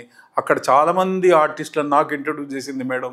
నేను ఇంట్రడ్యూస్ చేసుకున్నాను, నేను పలానా వ్యక్తి. I was only 18+. నాకు ఉద్యోగం దొరికింది 18+లో జాయిన్ అయ్యాను. నేను కొత్త భయం ఎవరితో మాట్లాడొద్దు అన్నది. She was very good madam, మంచి కోఆపరేషన్, బాగా మాట్లాడేది. దూరదర్శన్ ఏంటంటే ఒక డిసిప్లిన్, ఒక తల్లి లాంటిది. అది తల్లి లాంటిది. మనకు రూల్స్ అండ్ రెగ్యులేషన్స్, భారత్ మాత అనుకుంటారు, ఏమన్నా అనుకున్నా కానీ అదొక డిసిప్లిన్ పద్ధతిగా ఉండే ప్రభుత్వ లాంఛన్. ఏదైనా చేయాలనుకుంటే, ఏదైనా తెలియపరచాలనుకుంటే, ఏదైనా న్యూస్ చెప్పాలనుకుంటే మన దూరదర్శన్ ద్వారా అప్పుడు చెప్పుకునేవాళ్ళు. ఒకటే ఛానల్ ఉండేవాటి, ఒక పద్ధతులు, ఒక ఆచారము, ఒక పద్ధతిగా ఉండేది. సినిమా ఈ టైం ఇంత, రామాయణం ఇట్లా ఉండేది, పలానా అనేది టైమ్ స్లాట్ ఉండేది. ఇప్పుడేది 32 ఛానళ్ళు అయిపోయి 52 సీరియల్స్ అయిపోయి ఇవన్నీ అయ్యేసరికి మనిషికి అర్థం కావడం లేదు. అప్పుడు దూరదర్శన్ అంటే డిఫరెంట్. దాని గురించి సినిమా అయిపోతే మళ్ళీ సినిమా వారానికి వెయిట్ చేయాలి. రేడియో కూడా అంతే. రేడియో అంటే దాని సినిమాను చూసినట్టే, అందరు ఆదివారం వచ్చిందంటే రేడియో, మా చిన్నతనంలో కూడా మేము చూసాం. రేడియో అంటే సినిమాను చూసినట్టే అందరు రేడియో దగ్గర వచ్చి పిల్లలందరం కూర్చునేవాళ్ళం. మొత్తం కూర్చొని సినిమా లైవ్లీగా మేము ఫీల్ అయ్యేవాళ్ళం. వాళ్ళు ఆ సినిమా రేడియో దగ్గర వచ్చి, తర్వాత అట్లాంటిదే దూరదర్శన్లో వచ్చింది. మంచి కార్యక్రమాలు, మంచి ప్రొడ్యూసర్స్, మంచి యూనిట్, ఎవ్వరికి లేకుండా అన్ని యూనిట్, అవుట్డోర్ యూనిట్లు కానీ యూనిట్ ఇండియా మొత్తము ఒకేసారి మిడ్నైట్. నేను అనుకుంటే ఇందిరాగాంధీ పీరియడ్లోనే మన గేమ్స్, ఏషియన్ గేమ్స్ అప్పుడు మన కలర్ టెలివిజన్ వచ్చింది. మేమంతా జాయిన్ అయ్యాక మేమందరం FTA Poona film institute training. మాకు ఎవరైనా కానీ పోయి వెళ్ళాలి. నేను లైటింగ్లో హెలెన్ అని BBC నుంచి వచ్చాడు. హెలెన్ దగ్గర లైటింగ్ గురించి నేర్చుకున్నాను నేను. మాది మేకప్లో అయింది, ప్లస్ మిగతా కార్యక్రమాల గురించి కూడా మేము అడియాన్ ఇన్స్టిట్యూట్లో కూడా మాకు ట్రైనింగ్ అయింది. సేమ్ మేకప్ అసిస్టెంట్గానే నేను దూరదర్శన్లో మేకప్ అసిస్టెంట్గానే జాయిన్ అయ్యాను. తర్వాత ప్రమోషన్లో మేకప్ ఆర్టిస్ట్గా అయ్యాను. 42 ఏళ్ళు దూరదర్శన్లో నేను జాబ్ చేశాను. మేకప్ ఆర్టిస్ట్, చీఫ్ ఆర్టిస్ట్గా రిటైర్డ్. మేకప్ ఆర్టిస్ట్ అంటే జనరల్గా స్టేజ్ మీద వేసే వాళ్ళే ఉండేవాళ్ళు. ఒక దూరదర్శన్ నుంచి మేకప్ ఆర్టిస్ట్ అనగానే ఒక అఫీషియల్, ఒక గవర్నరు, ఒక సీఎం, ఒక మేకప్ అవగాహనలో ఒక పెద్ద మనిషి ఈయన చేస్తే పర్ఫెక్ట్ పక్కా ఉంటుంది, ఈయన మించి లేదన్నట్టుగా నన్ను గౌరవించాను, ఆయన విలువండే. అట్లా నేను ఒక్కరోజుకు నేను 12 దూరదర్శన్ డ్యూటీ చేసుకొని 12 సీరియల్స్ అటెండ్ అయ్యేవాడిని. ఎక్కడ బిహెచ్ఎల్కి వెళ్ళేవాడిని అండి నేను. బిహెచ్ఎల్ ప్రతి సీరియల్స్కి వెళ్ళేసాం. Doordarshan those days it was excellent. మంచి 24 అవర్స్ అవుట్డోర్స్కి వెళ్ళడము, ఇండోర్ వర్క్ చేయడం, news, Telugu news, Urdu news, English news, ఇన్ని కార్యక్రమాలు డాక్టర్స్తోని, డాన్సర్స్తోని, పొలిటీషియన్స్తోని, ఇంతమందితోని నాకు టచ్లో ఉండేది. స్పెషల్లీ నా రూమ్ ఏంటంటే ఒక చిన్న క్యాబిన్ లాగా ఉండేది. వచ్చిన వాళ్ళంతా వెయిట్ చేయాలని నా రూమ్లో వచ్చి ఇంటరాక్ట్ అయ్యే వాళ్ళను, వాళ్ళ ఫోన్ నెంబర్ తీసుకొని వాళ్ళతో మాట్లాడి సరదాగా వాళ్ళ మీడియా గురించి తెలుసుకునేవాడిని. డెఫినెట్గా నా ఉన్నంత వరకు నేను అదొక మందిరంలాగా దూరదర్శన్ భావిస్తాను. నా జీవిత కాలంలో ఏదైనా కానీ నా తరఫున దూరదర్శన్కు ఏదైనా సహాయం కావాలన్నా కానీ నేను ఫ్రీ ఆఫ్ కాస్ట్ ఎప్పటికైనా ఎప్పటికీ చేయడానికి నేను సిద్ధంగానే ఉన్నాను. తల్లి లాంటిది నాకు దూరదర్శనం. నేను జాయిన్ అయినప్పుడు నా జీతం 1200 నాది. మొత్తం నాది 2,000 రూపాయలు నాకు జీతం వచ్చేది. అయిన తర్వాత పెరుగుతూ ఇప్పుడు పెన్షన్ జాబ్కి వచ్చేసాను. దూరదర్శన్ అంటే అప్పట్లో ఏంటంటే మేకప్, టెలివిజన్ మేకప్ అంటే ఎవ్వరికి తెలియదు. నేను ఏంటంటే ఫస్ట్ స్టేజ్ వాళ్ళే హైదరాబాద్లో ఉన్నారు. ఒక టెలివిజన్లో అపాయింట్ అయ్యి వచ్చిన వ్యక్తిని నేను కాబట్టి టెలివిజన్కి ఎందుకు మేకప్ అంటే ఆయిల్ సబ్స్టెన్స్ మేకప్, ఫేస్లో ఉండే ఆయిల్ లేకుండా ఉండడాన్ని కవర్ చేసుకుంటే ఎలక్ట్రానిక్ కెమెరాస్ కాబట్టి ఎక్కువ రిఫ్లెక్ట్ అయ్యేది ఫేస్ కాకుండా వాటిని తూడ్చేసి దాంట్లో ఎన్నో టైప్స్ ఉన్నాయి. Corrective makeup, character makeup, creative makeup అని ఇన్ని రకాలుగా ఉన్నాయి. దాన్ని బైఫర్కేట్ చేసుకుంటూ పోతే కొన్ని రోజులు చెప్పవచ్చు. నేను తెలుగు, తమిళ్ ఏ లాంగ్వేజ్లో చెప్పమన్నా నేను. అయితే ఆ మేకప్ చేసి వచ్చిన వాళ్ళందరూ యాంకర్లకు కానివ్వండి, న్యూస్ రీడర్లకు కానీ, వచ్చే ఒక డాక్టర్ కానీ ఎట్లాంటి మేకప్ ఉండాలి, నేను అందరికి అసిస్టెంట్లను ఒక 100 మంది తయారు చేశాను. వాళ్ళందరికీ చెప్పేవాడిని వీళ్ళందరికీ ఇంత లైట్ మేకప్ ఉండాలి, డాన్సర్స్కి ఇట్లా ఉండాలి, డ్రామా వాళ్ళకి ఇట్లా ఉండాలి. వీళ్ళందరికీ చెప్తే ఎంతోమంది తయారై క్యాజువల్స్ మేము పర్మనెంట్గా ఉండేవాళ్ళము. వాళ్ళందరూ నేను చెప్పాలంటే నాకు మంచి హ్యాండ్స్ ఉండేది. మా దూరదర్శన్లో శ్రీకాంత్ అని ఆయన బాగా కోఆపరేషన్ చేసేవాడు. బయట వస్తే నాకు ప్రసాద్ అని నాకు చాలా హెల్ప్ చేశాడండి. నా అసిస్టెంట్లో మంచి అసిస్టెంట్గా ఉండేవాడు. దూరదర్శన్లో శాంతి సార్ కొన్ని 100 సార్లు మేకప్ చేశాను. ఆయన చెప్పాలంటే, ఆయన గురించి చెప్పాలంటే మనకు ఎక్సలెంట్. ఏంటంటే మీరు అందరు నవ్వుకుంటారు, వచ్చిన ఏమంటారు డాక్టర్ కానీ ఓ లాయర్ కానీ వాళ్ళకి తెలియని పాయింట్లన్నీ శాంతి స్వరూప్ చెప్పేవాడు అన్నట్టు. వాళ్ళకి ఈయన క్వశ్చన్లు ఇచ్చేవాడు. సార్ మీరే ఇంకేముంది నేనెందుకు అనేవాడు. సార్ ఈ క్వశ్చనా సార్ ఇదే నేను వాళ్ళు వచ్చి గంటలు ఈయన 5 నిమిషాల్లో మేకప్ అయిపోయి ఆయన కూర్చునేవాడు. ఈయన గురించి వెయిట్ చేసేవాళ్ళు అందరూ. అంత పర్ఫెక్ట్గా క్వశ్చన్స్ ఈయనే తయారు చేసి డాక్టర్లకు ఇచ్చాడు. డాక్టర్లకు, లాయర్లకు, ప్రతి వాళ్ళకి ఈయన రెగ్యులర్గా స్క్రీన్ మీద రావడం వల్ల అందరు కొంచెం బోర్ అయిపోయారు. వేరే ఆల్టర్నేట్ లేరు అప్పట్లో. ముఖ్యమంత్రి కరుణానిధి, ముఖ్యమంత్రి ఎంజి రామచంద్రన్గా చేశాను. హైదరాబాద్కి వచ్చాక మన చెన్నారెడ్డి గారికి చేశాను, అంజయ్ గారికి చేశాను, తర్వాత ఎన్టీ రామారావు గారికి చేశాను. చంద్రబాబు నాయుడు గారికి టెలిఫోన్ ప్రోగ్రామ్ సెక్రటేరియట్కి వెళ్ళి మేకప్ చేయాలి. తనకు మేకప్ చేసి అలౌడ్ మాకు పాస్ ఇచ్చేవాడు. దర్జాగా రాయల్గా వెళ్ళేసి ఆయన రూమ్కి వెళ్ళేసి రాబ్బా అని మేకప్ చేయించుకొని కూర్చొని లైవ్ అయిపోయారు టెలిఫోన్ ప్రోగ్రామ్. ఆయనతో వరకు కూర్చొని వచ్చేవాళ్ళం. ఎన్టీ రామారావు గారి ఫస్ట్ టైం సీఎం కాగానే డైరెక్ట్ సోమాజీ కూడా వచ్చారు. వచ్చేసి మేకప్ చేసుకున్న తర్వాత రికార్డింగ్ అయిపోయింది ఆ రోజు. It's excellent. ఒక పెద్ద వివిఐపీస్ వాళ్ళు ప్రజలు ఎన్నుకున్న ముఖ్యమంత్రులు కాబట్టి తప్పకుండా వాళ్ళు చేస్తే ఒక సంతోషం, ఒక అనుభూతి మంచి. అందరికంటే నాకు వార్నింగ్ ఇచ్చింది చెన్నారెడ్డి గారు మేకప్ రూమ్కి వచ్చేసి ఆయనకు నచ్చలే మేకప్ రూమ్కి వచ్చేసి చెన్నారెడ్డి గారు ఏం చెప్పారంటే నాకు ఇవన్నీ ఉండొద్దు, నెక్స్ట్ టైం చెప్పు అది ఇది అన్నారు. అనగానే నేను సడన్ నెక్స్ట్ డే వెళ్ళేసి మా డైరెక్టర్కి వెళ్ళి చెప్పాను, సార్ ఇట్లా అని. అంటే ఇమ్మీడియట్గా అన్నీ చేంజ్ చేసి నెక్స్ట్ టైం రాగానే నన్ను పిలిచాడు. ఆయన అన్నట్టు రావే, ఓ వెరీ గుడ్, చేంజ్ చేయించావా అని నన్ను అడిగాడు చెన్నారెడ్డి. తర్వాత ఇంకో రోజు అనుభవం ఏంటంటే దీంట్లోనే దూరదర్శన్లో పొద్దున్నే 7:30 కంటే ఆ రోజుల్లో సోమాజిగూడలో గేట్ తెరిచారు. అప్పట్లో ఒకే వాచ్మెన్ గేట్ దగ్గర ఉండేవాడు. వచ్చేసింది వ్యాన్ వచ్చేసి నేను 8 o'clock నేను వెళ్ళేసరికి ఒకసారి మొత్తం నిండా కప్పుకొని పడుకున్నారు. అప్పట్లో నేను అనుకుంటా సీఎం కానీ ఏదో నలుగురు ఎంతోమంది ఉండేవాళ్ళు. అప్పుడు సెక్యూరిటీ ఏం లేదు. వచ్చి అరే ఏదిరా బాయ్ ఎవరు రాలేదు అని అంటే నేను చూసా అంజయ్ సార్ అని ఇమ్మీడియట్గా వెళ్ళి సెక్యూరిటీ వాళ్ళకి చెప్పేసి మా సార్కి ఫోన్ చేసి సార్ ఇట్లా వచ్చారు సార్ వచ్చారు అనగా నువ్వు యూ లుక్ ఆఫ్టర్ మీ అంటే క్యాంటీన్ వాళ్ళకి చేసి తొందరగా అంటే వెనక డోర్ తెరిచేసి ఒక హాఫ్ అన్ అవర్ 40 minutesలో రికార్డింగ్ స్టార్ట్ చేసి షాక్ అయిపోయాను. ఆ రోజు అయితే అందరికంటే ముందు వచ్చి కూర్చున్నారు సార్.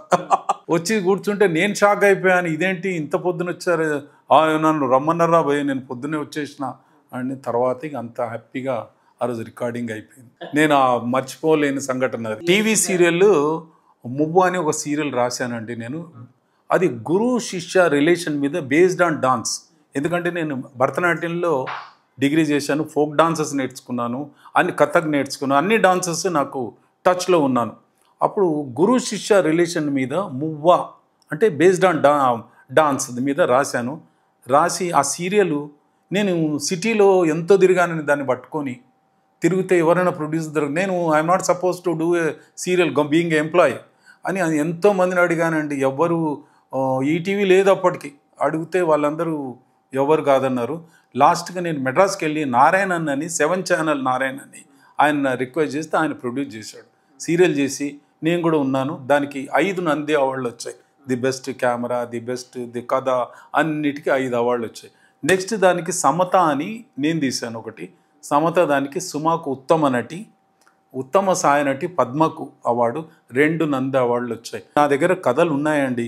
నేను నిజంగా చెప్పాలనుకుంటే అప్పట్లో నేను ఎన్నో కథలు తీసుకొని వెళ్ళేవాడిని అండి.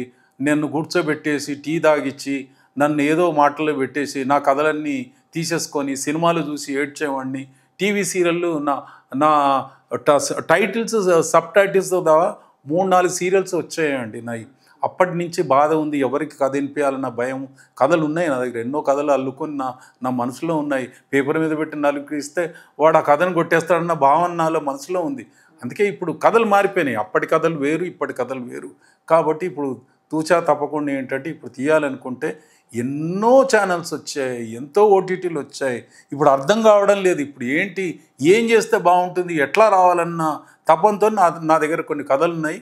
కథలతో ముందుకు రావాలని, డైరెక్షన్ ప్రొడ్యూసర్గా కావాలని నా ఆకాంక్ష అండి. నేను ఏమైందంటే ఇందాక మీకు ఫ్యాషన్ ఫోటోగ్రాఫర్గా ఏమైందంటే నేను ఒకరోజు షూట్ చేస్తూ ఉంటే ఇట్లా దాంట్లో కెమెరాలో ఫిలిం లేకుండా షూట్ చేశాడు పెద్ద ఫోటోగ్రాఫర్. ఓరేనా ఇంత పెద్ద కెమెరామెన్ ఫిల్మ్ ఉందా లేదా అని చూసుకోలేని వ్యక్తి నేను ఆ ప్రయత్నం నేను చేయొచ్చు కదా అని F2 కెమెరా ఫిల్మ్ కెమెరాని నేను కొనుక్కొని లైట్లు కొనేసుకొని నాకు ఓన్ ఫ్లాట్ ఉంది కుబేర టవర్ నారాయణగూడలో ఉంటే అక్కడ కెమెరాలు పెట్టేసి పెట్టుకున్నాను. నేను జిఆర్ మినీ స్టూడియో అని నేను స్టార్ట్ చేసిన తర్వాత ఒక కెమెరామెన్ను నేను అసైన్ చేసుకునేవాడిని. ఒక్క రోజుకు 2000 ఇచ్చేవాడిని. రోజు పర్ డే ఇచ్చేసి నేను నెలలో 10-15 రోజులు షూటింగ్ పెట్టుకునేవాడిని. పోర్ట్ఫోలియో చేశాను. పోర్ట్ఫోలియో అంటే ఒక ఆర్టిస్ట్, హీరో కావాలన్నా, హీరోయిన్ కావాలనుకున్న, పిల్లలైనా పెద్దోళ్ళైనా అవసరం ఎవరైనా కానీ ఒక సినిమా రంగానికి కానీ టీవీ రంగానికి వెళ్ళాలనుకుంటే ఫొటోస్ ఉంటే ఏంటంటే వాళ్ళు పబ్లిసిటీ ఫలానా కావాలి, ఒక్కొక్కరు 5-10 ప్రింట్లు చేయించుకొని వాళ్ళు వెళ్ళిపోయి వాళ్ళకి ఇచ్చేవాళ్ళు అన్నట్టు. ఇస్తే నేను పెద్దవాళ్ళంతా 20,000 25,000 తీసుకుంటే నేను కొందరికి ఫ్రీగా చేసేవాడిని, కొందరికి 500కి చేసేవాడిని, కొందరికి 1000 రూపాయలు చేసేవాడిని, 10,000కి కూడా చేసిన, 20,000కి కూడా చేసిన. వాళ్ళు వచ్చి ఫ్యామిలీతో వచ్చి మేము అంత తెచ్చుకోలేండి, రండమ్మా రండి, నేను మేకప్ నా డ్యూటీ అయిపోయింది కదా, ఏదో వాళ్ళకి సాయం చేద్దాం, రేపు పెద్దవాళ్ళు అవుతారు వాళ్ళు కానీ అని చెప్పేసి చాలామందికి నేను అట్లా సహాయపడి పోర్ట్ఫోలియో. జిఆర్ అంటే గ్రీన్ రూమ్ అని పెట్టుకున్నాను. గ్రీన్ రూమ్ అని మినీ స్టూడియో, ఎందుకంటే చిన్నగా ఉండేది కాబట్టి జిఆర్ మినీ స్టూడియో అని పెట్టుకున్నాం. గోపాల్ రాజ్ అని కూడా ఉంటుంది దాంట్లో. జిఆర్ అంటే మా నాన్నగారి పేరు కూడా దాంట్లో కలిసి వస్తుందని పెట్టుకున్నా. 2 కలిసి వస్తాయని నేను అట్లా పెట్టుకున్నాను.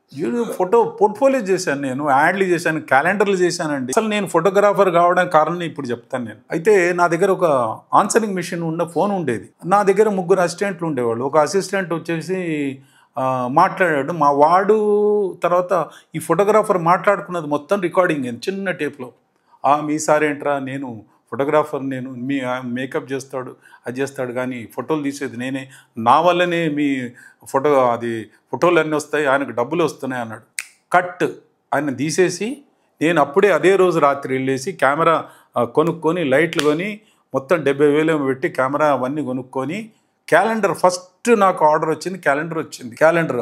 ఆ ఫ్రెండ్ కూడా ఏంటంటే మీరు నమ్మరు, ఒక 70-80 జ్యువెలరీ నా రూమ్లో వేసి వెళ్ళిపోయాడు. అమ్మాయిని ఒక మోడల్ని తెచ్చేసి పెట్టేసి నా నటరాజు షూట్ చేసి నా ఫ్రెండ్ చందుబాయ్ జ్యువెలరీ అని పెద్దమ్మ గుడి దగ్గర ఉంది. చందుబాయ్ ఏం చేశాడంటే నాకు క్లోజ్, ఆయన అభిమానంతో చందుబాయ్ జ్యువెలరీ అతను మా ఫ్రెండ్ జ్యువెలరీ పెట్టేసి షూట్ చేయన్నాడు. అయితే జ్యువెలరీ తెచ్చి పెట్టేశాడు.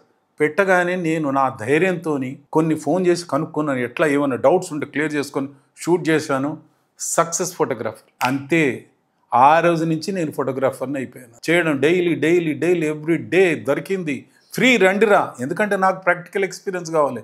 మేకప్ చేసి ఇప్పుడు ఏమైందంటే నేను ఫోటోగ్రాఫర్ కావడానికి ఐడియా ఎట్లా వచ్చిందంటే సిటీలో ఉండే పోర్ట్ఫోలియో చేసే కెమెరామెన్ అందరికీ మేకప్ చేయడానికి నేను వెళ్ళేవాడిని. అరవింద్ చెంజి, గన్షి, లినార్పు వీళ్ళందరికీ నేను మేకప్ చేసేవాడిని. అందరి టేస్ట్ నేను చూశాను. పలానా లైటింగ్, పలానా ఇది, అందరికీ నేను హెల్ప్ చేయాలి. బ్యాక్గ్రౌండ్, డ్రెస్ కాంబినేషన్ అన్నీ నేను చేసాను. నేను వాళ్ళందరూ చేసేవాళ్ళు, నేనే ఎందుకు చేసుకోవద్దు, అంతే కదా, నేనే ఎందుకు చేసుకోవద్దు అని.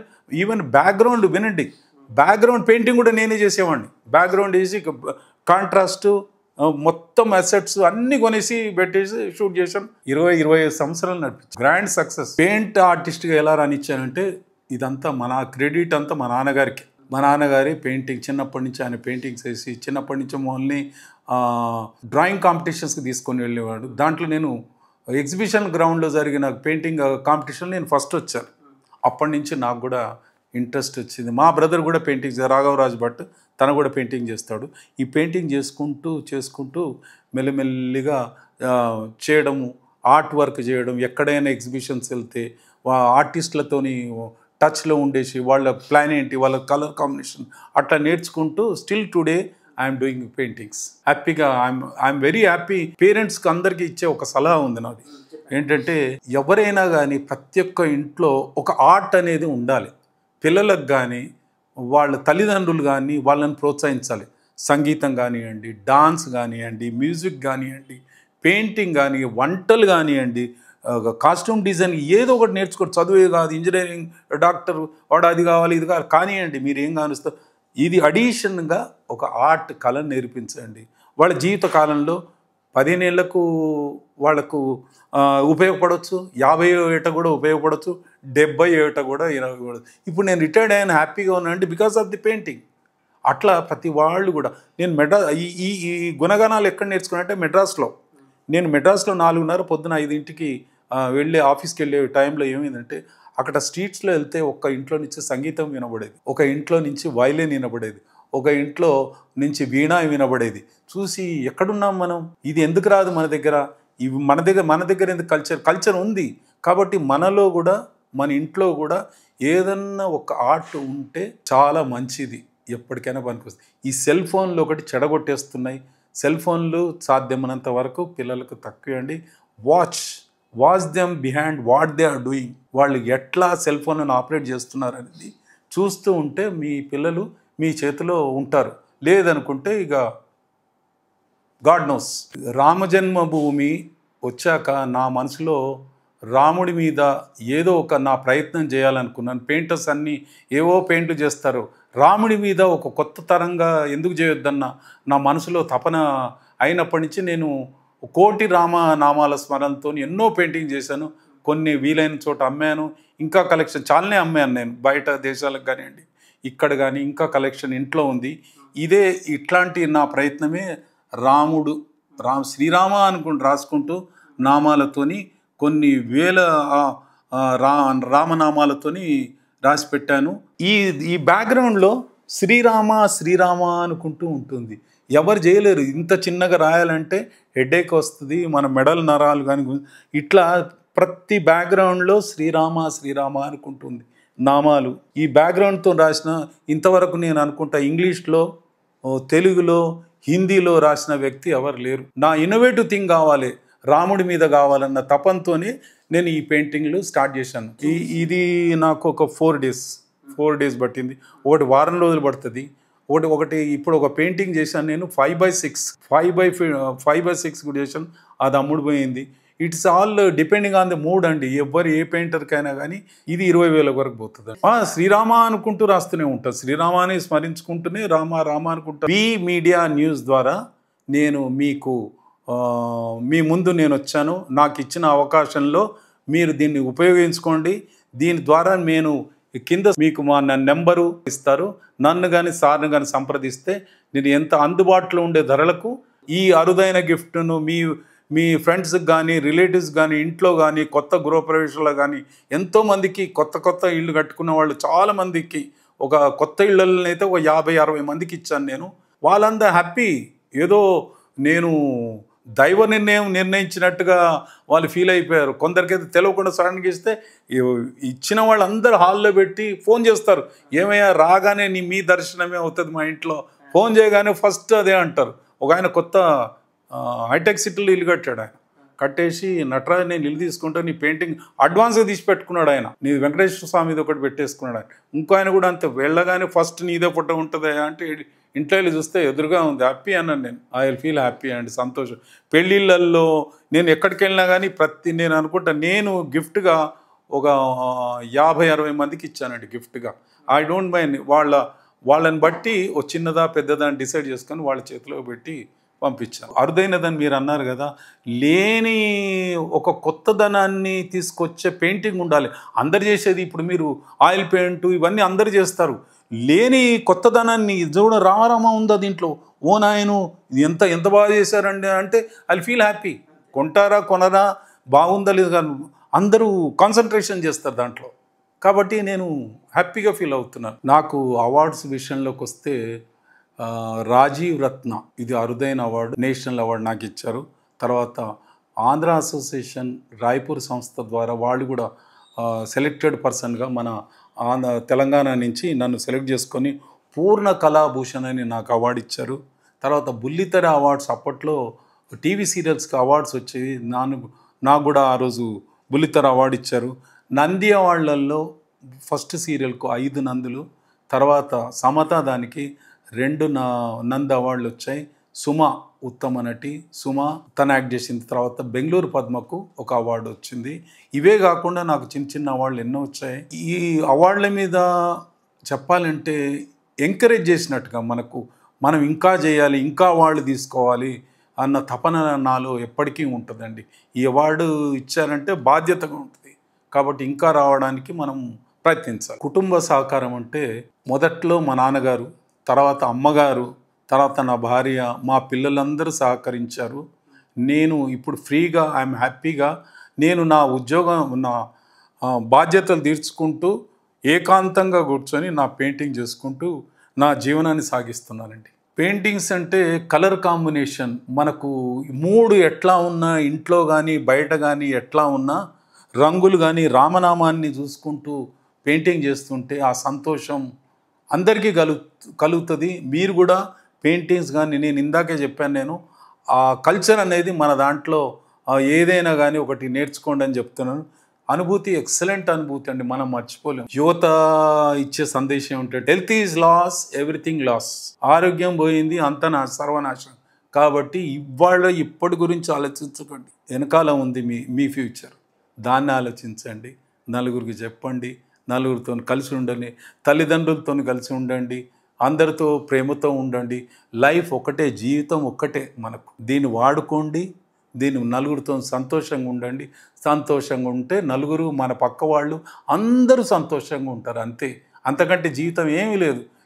ఒకేసారి ఎవడికి తెలియదు, ఏమైపోతామో తెలియదు. ఆ ఇంటి నుంచి బయటకు పోయినవాడు మళ్ళీ ఇంటికి వస్తాడో తెలియదు.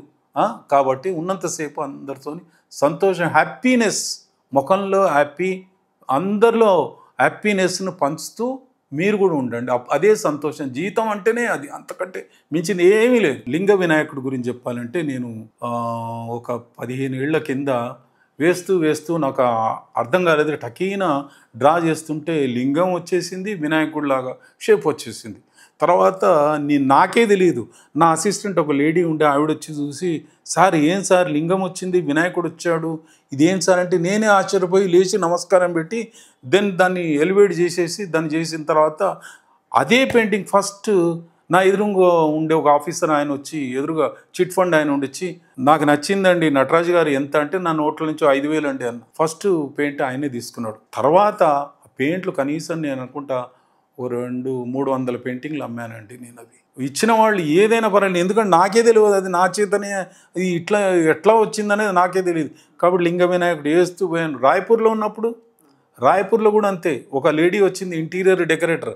ఆ లింగ వినాయకుని చూసేసి నాకు మీరు ఏమని వేయండి డైలీ, మీరు నంబర్ రోజుకు 4-5 వాటర్ కలర్ స్కెచెస్ లాగా వేసి ఇస్తే ఆవిడ అన్నీ ఎట్లానే ఉండనేది వెళ్ళి ఆవిడ రాయపూర్లో ఇంటీరియర్స్లో అన్నీ పెట్టింది. నేను లాస్ట్ టైం కూడా వెళ్ళినప్పుడు చూశాను. నా పెయింటింగ్స్ అన్నీ ఉన్నాయి అక్కడ. ఎంత ఇచ్చిందో లేదు, నేను ఇచ్చేవాడిని 500 కూడా ఇచ్చేసాను నేను. అక్కడ ఏంటంటే వేరే పని లేదు నాకు, నేను తెలుగు వాడు, అక్కడ ఉండేవారు నార్త్ ఇండియన్స్, నేను ఎవరినో వాళ్ళకి తెలియదు. నేను తెలవాలంటే ఎట్లా, అవార్డు ఇచ్చేంత వరకు నేను అక్కడ ఎస్టాబ్లిష్ అయ్యాను. వాళ్ళ నా పెయింటింగ్స్ అన్ని చూసుకొని సింధీ ఆవిడ తీసి క్యా కర్రే ఆప్ ఇద్దరు బయటకి, మీరు ఏం చేస్తున్నారంటే నాకు అన్ని ఇచ్చాను కట్ట, నేను రోజు వేసుకుంటే అవన్నీ తీసుకొని వెళ్ళి ఫస్ట్ టైం నాకు 10,000 ఇచ్చింది ఆవిడ.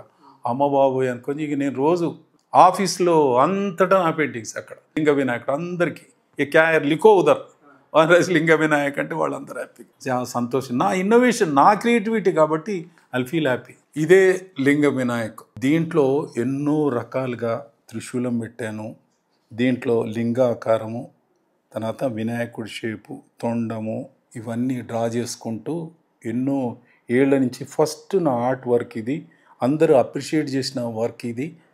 చూసి అందరు ఎంతోమంది అడిగారు, ఎంతోమంది నేను అనుకుంటా బయట కంట్రీస్లో కూడా చాలా ఫస్ట్ నా పెయింటింగ్లో ఎక్కువ అమ్ముడు పోయిన శాతం ఇదే లింగ వినాయకుడు పెయింటింగు. దీన్ని నేను చేసుకుంటూ అప్పుడు చేశాను, ఇప్పుడు కూడా ఇవే పెయింటింగ్ చేస్తున్నాను. ఎన్నో అమ్మాను కాబట్టి నేను ఎక్కువ లైక్ చేస్తాను. దీంట్లో త్రిశూలము ఇవన్నీ వేసాను, కానీ ఇది కాకుండా నేను ఇంకా వేరే టైప్ ఒక్కొక్క లింగ వినాయకుడు వేరే రకం కూడా వేస్తూ వచ్చాను. It's all depending on the idea, మూడుని బట్టి ఉంటుందండి. ఒక్కొక్కటి 2 రోజులు, 3 రోజులు, 5 రోజులు, ఎన్ని రోజులైనా బట్టి 5 నుంచి స్టార్ట్ అండి. నా ఏ పెయింటింగ్ 5,000 నుంచి 5, 10, 15, 20, నా 20-25 వరకు పోతుందండి. పెయింటింగ్ 25 వరకు పోతుంది. ఈ నేను అంటే ఎట్లా చూశానంటే వాళ్ళకు అందరూ చిన్న ఫ్యామిలీస్ వచ్చి అడుగుతాను, నేను 5,000 అంత ఇవ్వలేనండి, కొంచెం తక్కువ ధరలో కొంత అంటే, సరే నా ఓన్ ఐడియాతోని ఈ పేపర్ ప్లేట్స్లో డబుల్ అంటించేసి దాంట్లో శ్రీరామని రాసుకుంటూ రేడియంతో పెట్టాను. ఈ రేడియం ఏంటంటే మీరు లైట్లన్నీ ఆఫ్ చేసిన తర్వాత కూడా మీకు ఆ రేడియం నైట్లో కనబడుతుంది. శ్రీరామ అంటూ మనం ఇంట్లో నుంచి వెళ్ళేటప్పుడు కానీ బయటకు వచ్చే ఇంట్లోకి వస్తూ సంతోషంగా వెళ్ళేటప్పుడు కూడా దర్శనం చేసుకొని స్వామి ఆశీర్వాదం తీసుకొని వెళ్ళిపోవచ్చు అన్న ఉద్దేశంతో ఇది డ్రా చేశాను. నామంతో ఈ ఉద్దేశంతో ఇప్పటికీ నేను చాలా ఎక్కువ సేల్ అయినాయి శ్రీరామ, అది లింగ వినాయకుడి తర్వాత ఇవే నా ఎక్కువ సేల్ అయినాయి. రామ జన్మభూమి అయోధ్య నుంచి శ్రీరామ అన్నది నాకు మైండ్ థాట్లో వచ్చింది. ఇంత పాపులర్ రామ అనుకుంటూ ఎక్కడ నార్త్ ఇండియా నుంచి సౌత్ ఇండియా నుంచి ప్రజల్లో ప్రతి రామాలయం రాముడి గురించి వస్తే నా మనసులో కూడా రాముడికి ఏదో నేను కూడా చేయాలి రామ అంటూ మొదలుపెట్టాను, సక్సెస్ అయ్యాను. గృహ ప్రవేశంలో తప్పకుండా నా ఫ్రెండ్ సర్కిల్ అందరికీ ఉంది. ఈ స్పెషల్లీ అందరికీ ఈ రామ పెయింటింగ్ అందరికీ కావాలి. నా ఫ్రెండ్స్లో కూడా చాలామంది గృహప్రవేశానికి వెళ్ళినప్పుడు ఆ పెయింట్ తీసుకురండి, మేము డబ్బులు ఇచ్చేస్తాం మీకు, మాకు నచ్చింది. నాకు యాడ్లుగా పబ్లిసిటీ కానీ ఏది లేదండి. నాకు పబ్లిసిటీ కానీ ఏదో దాంట్లో పెట్టండి దేంట్లో నేను పెట్టలేదు. అయినంత నాకు నా ఫ్రెండ్ సర్కిల్లోనే పెట్టాను, ఫ్రెండ్ సర్కిల్లోనే అమ్మాను నేను. ఇప్పటి రోజుల్లో పాత రోజుల్లో మెటీరియల్ ఇండియన్ మెటీరియల్ ఉండేదండి. ఇండియన్ మెటీరియల్ అంత అది నిలబడే కాదు. ఒక మేకప్ మెటీరియల్ కలకత్తా నుంచి మీఫీ కంపెనీ అని వచ్చేది. అది ఆ మెటీరియల్ ఏంటంటే 2 గంటలు 3 గంటలే ఉండేది. స్టేజ్ మీద 2-3 గంటలే. అప్పట్లో అంత ఏసీలు లేవు, స్టేజ్ మీద లేదు. కాబట్టి ఇప్పటికి ఏసీలో ఉన్న 3-4 గంటల కంటే ఎక్కువ ఉండదు. వేరేజ్ ఇప్పుడు వచ్చిన మెటీరియల్ అప్పుడు 100ల్లో ఉంటే ఇప్పుడు అదే మెటీరియల్ వేలల్లో ఉంది, కొంటున్నారు. అప్పట్లో మీకు కిట్టు ఒక 10,000లో వచ్చేది, ఇప్పుడు లక్షన్నరలో మేకప్ కిట్ 1,00,000-1,50,000లో వచ్చేస్తుంది. కాబట్టి మనం ఆ మెటీరియల్ కొనుక్కుంటే మనము తొందరగా మేకప్ చేయొచ్చు, ఈజీగా అవుతుంది. డిఫరెంట్ పెళ్లి కూతుర్లకు కానివ్వండి, ఇంట్లో మేకప్ చేసుకోవడానికి కానీ డిఫరెంట్ ఉంటుంది. ఏదైనా మీరు పార్లర్ కానీ నన్ను సంప్రదించినా కానీ మీకు నేను అవగాహన, మెటీరియల్ అంటే ఏంటి, మీరు ఇంట్లో ఎట్లా మేకప్ చేసుకోవాలి, పర్సనాలిటీ ఎట్లా, లావు ఉన్న వాళ్ళు మేకప్ ఎట్లుండాలి, కాస్ట్యూమ్ ఎట్లుండాలి, వాళ్ళు డ్రెస్సింగ్ ఎట్లుండాలనేది I have a sense about that. I can educate them. ఎంత మేకప్ అవసరం, ఎంత మేకప్. చాలామంది చూస్తాను, పక్కింటి ఆవిడ పక్క ఫ్రెండ్ పూసుకుంటే ఆవిడ చూస్తే ఆవిడని చూసి ఈమెను చూసి ఆమెను పూసుకుంటారు. తప్పు అది. స్కిన్ టోన్ ఎట్లా ఉంటుందో స్కిన్ టోన్ బట్టి మెటీరియల్ కాస్ట్ అయినంత వరకు కొంచెం ఎక్స్పెన్సివ్ ఉన్న మెటీరియలే వాడాలి.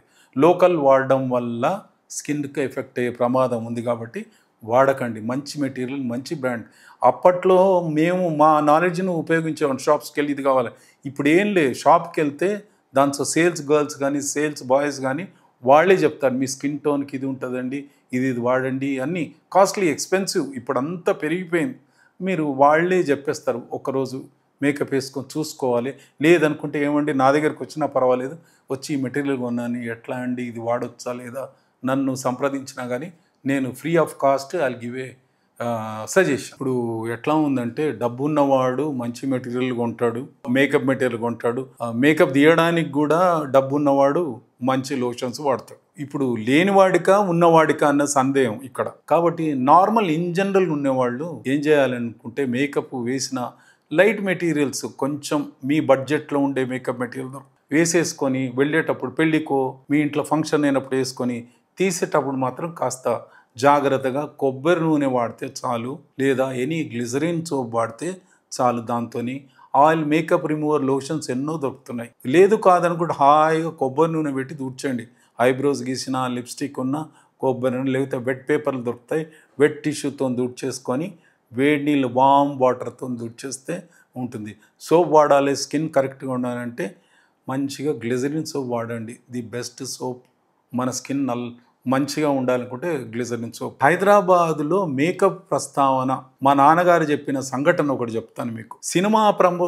ఈ సినిమా తెలుగు ఇండస్ట్రీ రాకముందు ఐ థింక్ 40s అనుకుంటా, 1940 ఆ సంవత్సరంలో మా నాన్నగారు ఉర్దూ సినిమాలకు మేకప్ చేసేవాడు.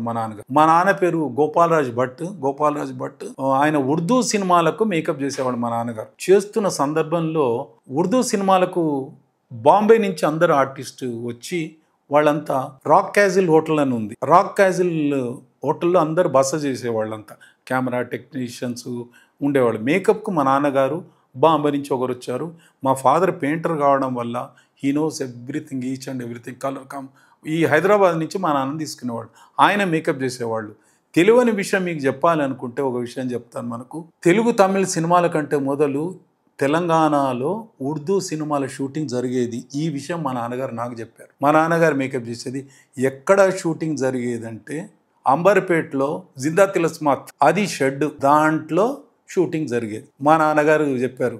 అయితే అప్పుడు ఉర్దూ సినిమాలు రోజుకు షీష్ మహల్ కొన్ని థియేటర్స్ ఉన్నాయి హైదరాబాద్లో. సినిమా రోజుకు ఒకటే సినిమా ఆడేదట 40sలో. అట్లా ఒకే సినిమా ఆడేది.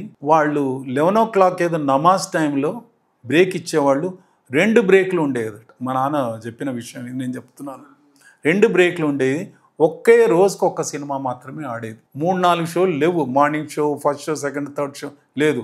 అప్పట్లో ఓన్లీ 1 షో జరిగేది. ఉర్దూ సినిమాలు జరిగేది. తర్వాత కొన్నేళ్ళ తర్వాత తెలుగు సినిమాలు, తెలుగు తర్వాత తమిళ్, అట్లా కన్నడ, ఇవన్నీ జరగడం మొదలైనవి. ఫస్ట్ మాత్రం హైదరాబాద్లో షూట్ జరిగి ఉర్దూ సినిమాలే షూటింగ్ జరిగేది. హైదరాబాద్ స్టేట్లో జరిగేవి. అప్పట్లో ఉర్దూ రంగంలో, సినిమా రంగంలో ఉర్దూ తెలియదు. ఇక్కడ వాళ్ళకి తెలియదు, నాకే తెలియదు. నేను ఇన్నేళ్ళ ఉన్నాను కాబట్టి మా నాన్నగారు చెప్పడం వల్ల నాకు తెలిసింది. అరే ఇట్లుండేరా, ఇవన్నీ ఉండేది. జిందా తిలస్మాత్ ఏవైతే ఆ ఫ్లోర్లు ఉన్నాయో అక్కడ ఇప్పుడు జిందా తిలస్మాత్ వాళ్ళు వాడుతున్నారు. అక్కడే షూటింగ్ జరిగేది. నేను అక్కడే వెళ్ళి మేకప్ చేసేవాళ్ళరా, ఉండేది బస చేసేది రాక్ క్యాజిల్లో వచ్చేవాళ్ళు అని మా నాన్నగారు చెప్పడం వల్ల ఇప్పటికీ ఎవరికి తెలియదు. ఎవరికి ఉర్దూ సినిమాలు హైదరాబాద్లో షూటింగ్ జరిగేదని ఎవరికి తెలియదు. ఇప్పుడు మేకప్ కిట్ అనుకుంటే ఇప్పుడు 2 విధాలు ఉన్నాయండి. బ్యూటీ పార్లర్లో చేసేవాళ్ళు, తర్వాత ఇండియన్ మెటీరియల్ కావాలా, మీకు ఇంపోర్టెడ్ మెటీరియల్ కావాలా. ఇండియన్ మెటీరియల్ కావాలంటే మీకు 20-25 వేల లోపల వచ్చేస్తుంది. బయటిది కావాలంటే దగ్గర తక్కువ 2 లక్షలు పడుతుంది. అల్టిమేట్ అంటే మీరు ఎంత పెట్టినా తక్కువే. కెమెరా ఎంతకు దొరుకుతుంది అంటే ఏం చెప్పలేము. దాని జూమ్ని బట్టి, కెమెరాని బట్టి రేట్ ఉంటుంది, వాడే దాన్ని బట్టి. ఇప్పుడు దీంట్లో ఈ చిన్నవాళ్ళకి ఏంది, రిమూవర్ ఏముంది, పేపర్ పెట్టి చూసి ఆ కొబ్బరి నూనె పెట్టచ్చు. ఇక్కడ ఏం చేయాలి, మేకప్ రిమూవర్ కావాలి. ఇట్లా డిఫరెంట్ ఉంటుంది. ఇక్కడ 25 నుంచి 2 లక్షల వరకు మనం కిట్ 3 లక్షల వరకు ఇక్కడ కిట్ తయారు చేసుకొని మనం చేసుకోవచ్చు, వేరే వాళ్ళకి కూడా చేయవచ్చు. సిటీలో ఎన్నో షాప్స్ ఉన్నాయండి, బోలెడ్ షాప్స్. హ్యాబిట్స్లో చాలా ఉన్నాయి సిటీలో. యూ కెన్, మనకేముంది సార్ అప్పట్లో అంటే అడిగేవాళ్ళు, ఇప్పుడు ఏం లేదు, నెట్ కొట్టి మేకప్ మెటీరియల్ అంటే టకైనా వచ్చేస్తుంది. అన్నీ అందుబాటులో ఉన్నాయి. స్కిన్కి జరిగే ప్రమాదాలు మేకప్తోని అంత మొదట్లో ఉండేదండి, ఇప్పుడు అంతా బ్రాండెడ్ వచ్చేసాయి. అందరికీ అవగాహన, అమ్మాయిలకు కానీ అబ్బాయిలు కానీ, అబ్బాయిలు కాదు అమ్మాయిలు, వాళ్ళు పర్ఫెక్ట్గా వాళ్ళకు ఏ టింట్ వేసుకోవాలి, ఏ బ్రష్ వాడాలి, వాళ్ళ శాలరీని బట్టి వాళ్ళు ఎక్సలెంట్గా కిట్ పెట్టుకుంటున్నారు ప్రతి వాళ్ళు. ఇప్పుడు వెల్ ఆఫ్ అనుకోండి, ఒక 20-30 వేల రూపాయల కిట్ పెట్టుకుంటున్నారు. ఇక లేదు లో అనుకోండి, ఒక 4,000-5,000 రూపాయల కిట్ పెట్టుకుంటున్నారు. వాళ్ళు చేసుకుంటున్నారు, ఇంట్లో వాళ్ళకు వాళ్ళే లేడీస్ చేస్తున్నారు కూడా. ఒక అమ్మాయి ఉందంటే వాళ్ళ అమ్మకో అత్తకో వాళ్ళ ఇంట్లో ఉండే సిస్టర్కో చేస్తున్నారు. ఇక్కడ వీళ్ళు ₹1,00,000 నుంచి 5 లక్షలు 10 లక్షలు పెట్టుకునే వాళ్ళు ఉన్నారు. డబ్బు ఎంత ఉంటే అంత మెటీరియల్ వస్తుందండి. హీరోయిన్స్ ఎక్కువ ఎందుకు తీసుకుంటారు మేకప్లో? వాళ్ళకు పర్సనల్ ఉంటారు కాబట్టి ప్రతి సినిమాలో వాళ్ళకు కంటిన్యూటీ అనేది ఉంటుంది. ఒక సినిమాలో అమ్మాయి బొట్టు పెట్టుకుంటుంది, బొట్టు పెట్టుకోదు, జడ ఉంటుంది. ఒక సినిమాలో జడ ఉండదు, ఒక దాంట్లో కొప్పు ఉంటుంది. కాబట్టి కంటిన్యూటీ మెయింటైన్ చేయడానికి పర్సనల్ మేకప్ ఆర్టిస్ట్ అవసరం. కాబట్టి వాళ్ళకి నెల జీతాలు ఇస్తారు, లేదనుకుంటే కంపెనీ నుంచి వాళ్లకు జీతాలు ఇప్పిస్తారు. వాళ్ళకు రానుబోను ఇప్పుడు మంచి శాలరీస్ అండి సినిమా మేకప్ ఆర్టిస్ట్కు, చాలా మంచి శాలరీ. ఇప్పుడు నేను కూర్చొని చేసుకోవాలనుకుంటే నేను నెలకు 4-5 లక్షలు సంపాదించవచ్చండి. కానీ నేను డ్రాప్ అయిపోయాను, వద్దు ఇప్పట్లో వద్దు, ఇక చాలు. హీరోయిన్లకు పర్సనల్ మేకప్ ఆర్టిస్ట్ ఇచ్చే విలువ, ఎందుకంటే వాళ్ళకి మేకప్ వేసిన తర్వాత కెమెరా కంటే ముందు మేకప్ ఆర్టిస్టే చూస్తాడు. వాళ్ళ అందరినీ ఏం తప్పులు ఉన్నాయి దాంట్లో, సరిగ్గా లేదు, కంటిన్యూటీ. ఆ రోజు ఒక హీరోయిన్ 3 సినిమాలు యాక్ట్ చేస్తుంది. చేసినప్పుడు ఆ సినిమాకి ఏం కావాలనేది అబ్బాయి చూసుకుంటాడు లేదా అమ్మాయి చూసుకుంటుంది. హెయిర్ స్టైల్ ఇట్లా ఉండదు, కంటిన్యూటీ. అసిస్టెంట్ డైరెక్టర్ వచ్చి వాళ్ళ దగ్గర బుక్ ఎంట్రీ ఉంటుంది. ఇంట్లో నుంచి వెళ్ళింది ఆవిడ, వెళ్ళిన తర్వాత బయటికి వెళ్తుంది. డ్రెస్, కాస్ట్యూమ్, బొట్లు అవన్నీ ఏమో అసిస్టెంట్ డైరెక్టర్. మేకప్ చూసుకునేది అబ్బాయి కాబట్టి కంటిన్యూటీ మెయింటైన్ చేస్తాడు. ఎప్పుడు టచ్అప్ బాయ్ వేరుగుంటాడు. మేకప్ చేసేవాళ్ళు ఆయన టచ్అప్ చేసుకుంటూ బాయ్ చేసుకుంటూ మేకప్ కరెక్ట్గా ఉందా, లంచ్ టైంలో తీసేసి లిప్స్టిక్ తీసేసి, కొందరికి నోజ్ మీ నుంచి మొత్తం ఆయిల్ వచ్చేస్తుంది. ఆయిల్ అంతా దూర్చి మళ్ళీ నోజు ప్యాక్ చేస్తారు. ఇట్లా ఐబ్రోస్ కొందరికి, ఒక్కొక్కరికి ఫేస్ను బట్టి మొత్తం చేంజ్ అవుతూ ఉంటుంది. హీరోకైనా కానీ ఇప్పుడు ఈ మధ్యన ఉన్న హీరోస్లో చాలామందికి ఈ ఫ్రంట్లో బాల్డ్ హెడ్ వచ్చేసింది. వాళ్ళకంతా బ్యాక్ బిట్టు, ఫ్రంట్ బిట్టు తెలియదు.